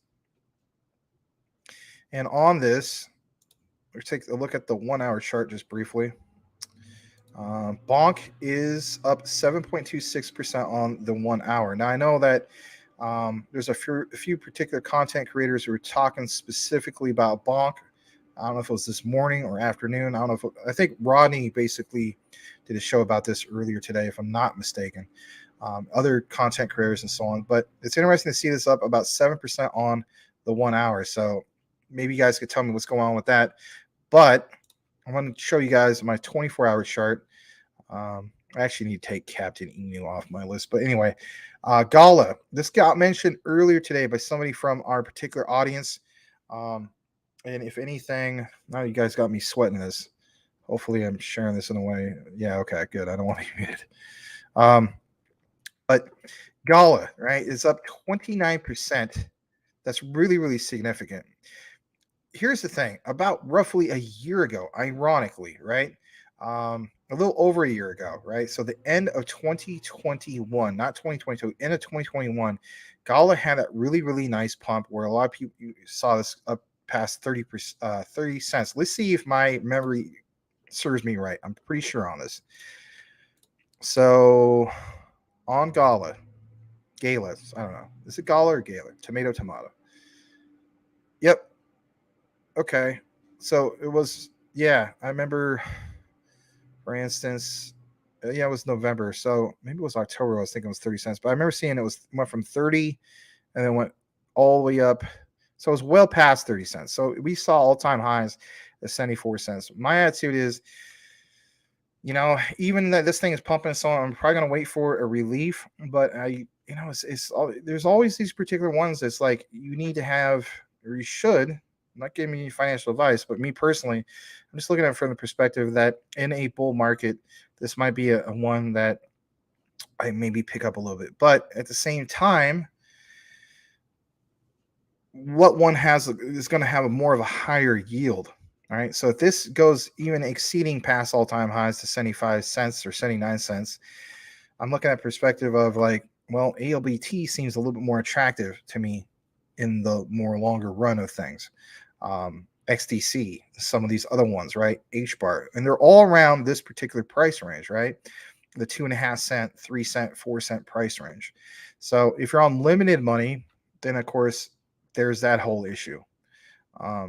But if you're looking to more, you already have your ISOs, you're looking to diversify even that much more, I will state this, definitely look into Gala. It's been on my watch list for the longest time. It's still not on my short list, but it definitely is making more headway, to say the least. All right, a little bit more in regards to this. I just want to show you guys some other things I saw in the market, and that is some of what you see right here. Of course, there's Sandbox. We covered ETH Classic quite a bit over the summertime. I don't do as many videos as I used to, but we did end up getting quite a few subscribers from that, so I might need to revisit that. Again, there's only so much to cover and only so much time in each day, like I pointed in our particular breakdown. Even on this particular live, I mean, yeah, it's my own fault for doing extended coverage, but it does add up. I mean, if I add up all the time I put in today specifically, I think probably 6 hours of either doing streaming or recorded. Now, let's not me complain. I'm just saying that's just the reality of it. I will state this. All right, so we see Jasmy up 8.61%, 31% for the week. Very, very attractive price for Jasmy. Now, I'll state this. The Japanese government has been slowly, releasing that grasp on hard regulation, if you will, or the stranglehold, if you will, for, when it comes to holding certain cryptocurrencies, their particular cryptos, right? Like, Jasmy is considered like the Bitcoin in Japan and so on. What's encouraging is I have, for instance, 100,000 of these. Mike Cornwell has probably more than that and so on. Some of you guys might even have like 1 million of these things. But this is something that really also excites me because I'm thinking it from the perspective of that risk to reward ratio or that return on investment ratio. Now, when we do analytics here at Crypto Talk Now, we do see what you guys search for, right? And one of the things that consistently shows up on this particular list is Jasmy. So I will say, for the record, look out for a deep dive into Jasmy. I'm not going to necessarily say it's going to come out like tomorrow or anything like that, but it is something I am definitely going to do a deep dive on, because I noticed that a lot of you guys are into some of these ISOs are also into Jasmy. All right. The other one I wanted to point out was Hex. We did see some price action in regards to Hex as of recently. And then on top of that, something else I wanted to point out was, for instance, where the heck was it? We already talked about Axie Infinity. No, it wasn't XDC. Hold on a second. Oh, I know where it was. It's on the other way around. As far as like what's extreme, like liquidated on sale, to say the least. Okay, so it is tonic. And then don't get me wrong here, right? A lot of people made money, right? This one was up over 90% the other day, but this is a perfect example of, people get those gains, right? Basically, some people might have, depending on their position, this erased to zero. So on the math, that can be anywhere from a 5 to a 10x, okay? I think it was a 10x, if I'm not mistaken. So with that said, you have a certain amount of people that basically turn 1,000 to 10K. People will definitely do just that. They'll dump their position and they'll move that into another asset. That's what I would have done, to be honest. I would have probably took at least 5,000 of that, maybe kept it on for cash, because let's face it, I mean, there's probably some doom and gloom coming up ahead with all the crazy prices of groceries going up, gas still going up, right? We need to have, despite anybody telling you this, you do have to have some form of fiat on you to pay bills, right? That's just a reality. But if anything, I would have probably moved at least half of that. So if I made 10, if I turned 1K into 10K, I probably would have done 5,000 into a bank account, and then 5,000, just to pay bills and, just have cash on hand. And the other 5, I probably would have moved it into some of the ISOs. That's just me personally. I'm not saying you had to do that. But anyway, I wanted to point that one out. And then some of these other ones are on sale. I'm also at the point now where Solace, I'm not even going to say it's a gamble anymore. Maybe I don't even know if it's a short-term swing trade. I do not even recommend putting a gamble on Solace anymore. I know I mentioned it in the past, but it was just that. This is a gamble. I think, if anything, there's something really wrong with this particular project. There's been criticism about the devs, so on and so forth. Even if Solana, I should restate that. Solana turns things around, maybe, possibly this ends up following suit. Kind of like the same concept. If you hold Ethereum, and Ethereum, or if Ethereum goes to the moon, even if you don't hold Ethereum, but you hold various garbage projects, right? ERC-21s that are meme token related, you get some of the crypto crumbs with that. Will that happen with Solace SLC? I don't know. It's too, that risk to reward is now too much of a risk, in my opinion. There was another one I saw on this particular list that I thought was really, really something else. And let me see here. Oh, it was, okay, it's Bone. So we did see a pump recently in regards to this. I'm looking for a little bit of consolidation with Bone for at least maybe a week or two, possibly a month. And then I think they get to the next support level. So be on the lookout for Bone. I think that's just about it that I wanted to point out. Of course, Casper is below 3 cents. That's a nice entry point. But that's going to wrap it up for the most part. I'm going to go ahead and maybe just read a few more comments. And then that literally is it, because we're approaching 3 hours on this particular show. Salamander, XRP was high at over $3 during the SEC lawsuit. Very true. We have a question from Twitch. This is cool. Yo, how's it going, bro? I'm young and came through some money through inheritance from my grandfather, and my best friend convinced me to invest in crypto, and I lost over half of it. I'm down 400,000. I don't know what to do, man. It's terrible. I lose sleep every night. Any advice? I don't know, man. I don't know what to take with that. You come from Twitch, which is fine, but at the same time, it kind of has some troll-esque feel to that particular question. Here's how I'll know if you're a troll. What did you invest in? Can you explain what you invested in, and what was your entry point? And what blockchain specifically were you excited about? All right. Thank you for being here. Should I put the rest of it in Gala? Okay, fair enough. I would not advise on that, to put anything in one thing. I will say stick that much. Crypto McDizzle, you are killing it tonight, my man. I'm liking the extensive studies on the coinage, bro. Well, thank you so much, Mike. Really appreciate that. And last but not least is my bone. But I will state this. If you're not a troll, I don't mean no disrespect. If you're not a troll, I'd like to formally welcome you, because if anything, it would be like probably like maybe the first person from Twitch who was here consistently. My hope and dream is basically that when we get this game show going, we could probably put some emphasis on Twitch to highlight that and bring some people, more people from Twitch. But never put all your eggs in one basket, as the saying goes. Some cases, it basically would have worked out. Like for me in 2021, if I put all my eggs in the basket for Shiba Inu, that would have worked out. I'll be honest, that would have worked out, right?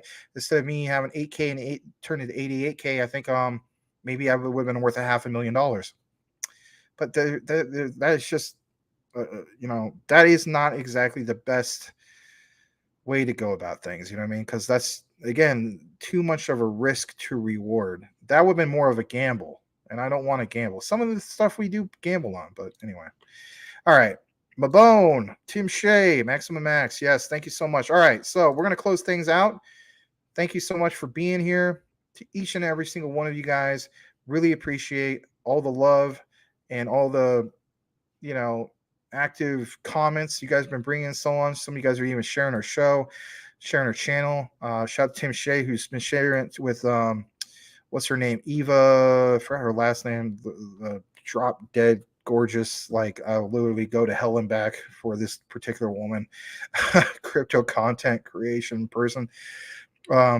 Keep doing it, Tim. You never know, right?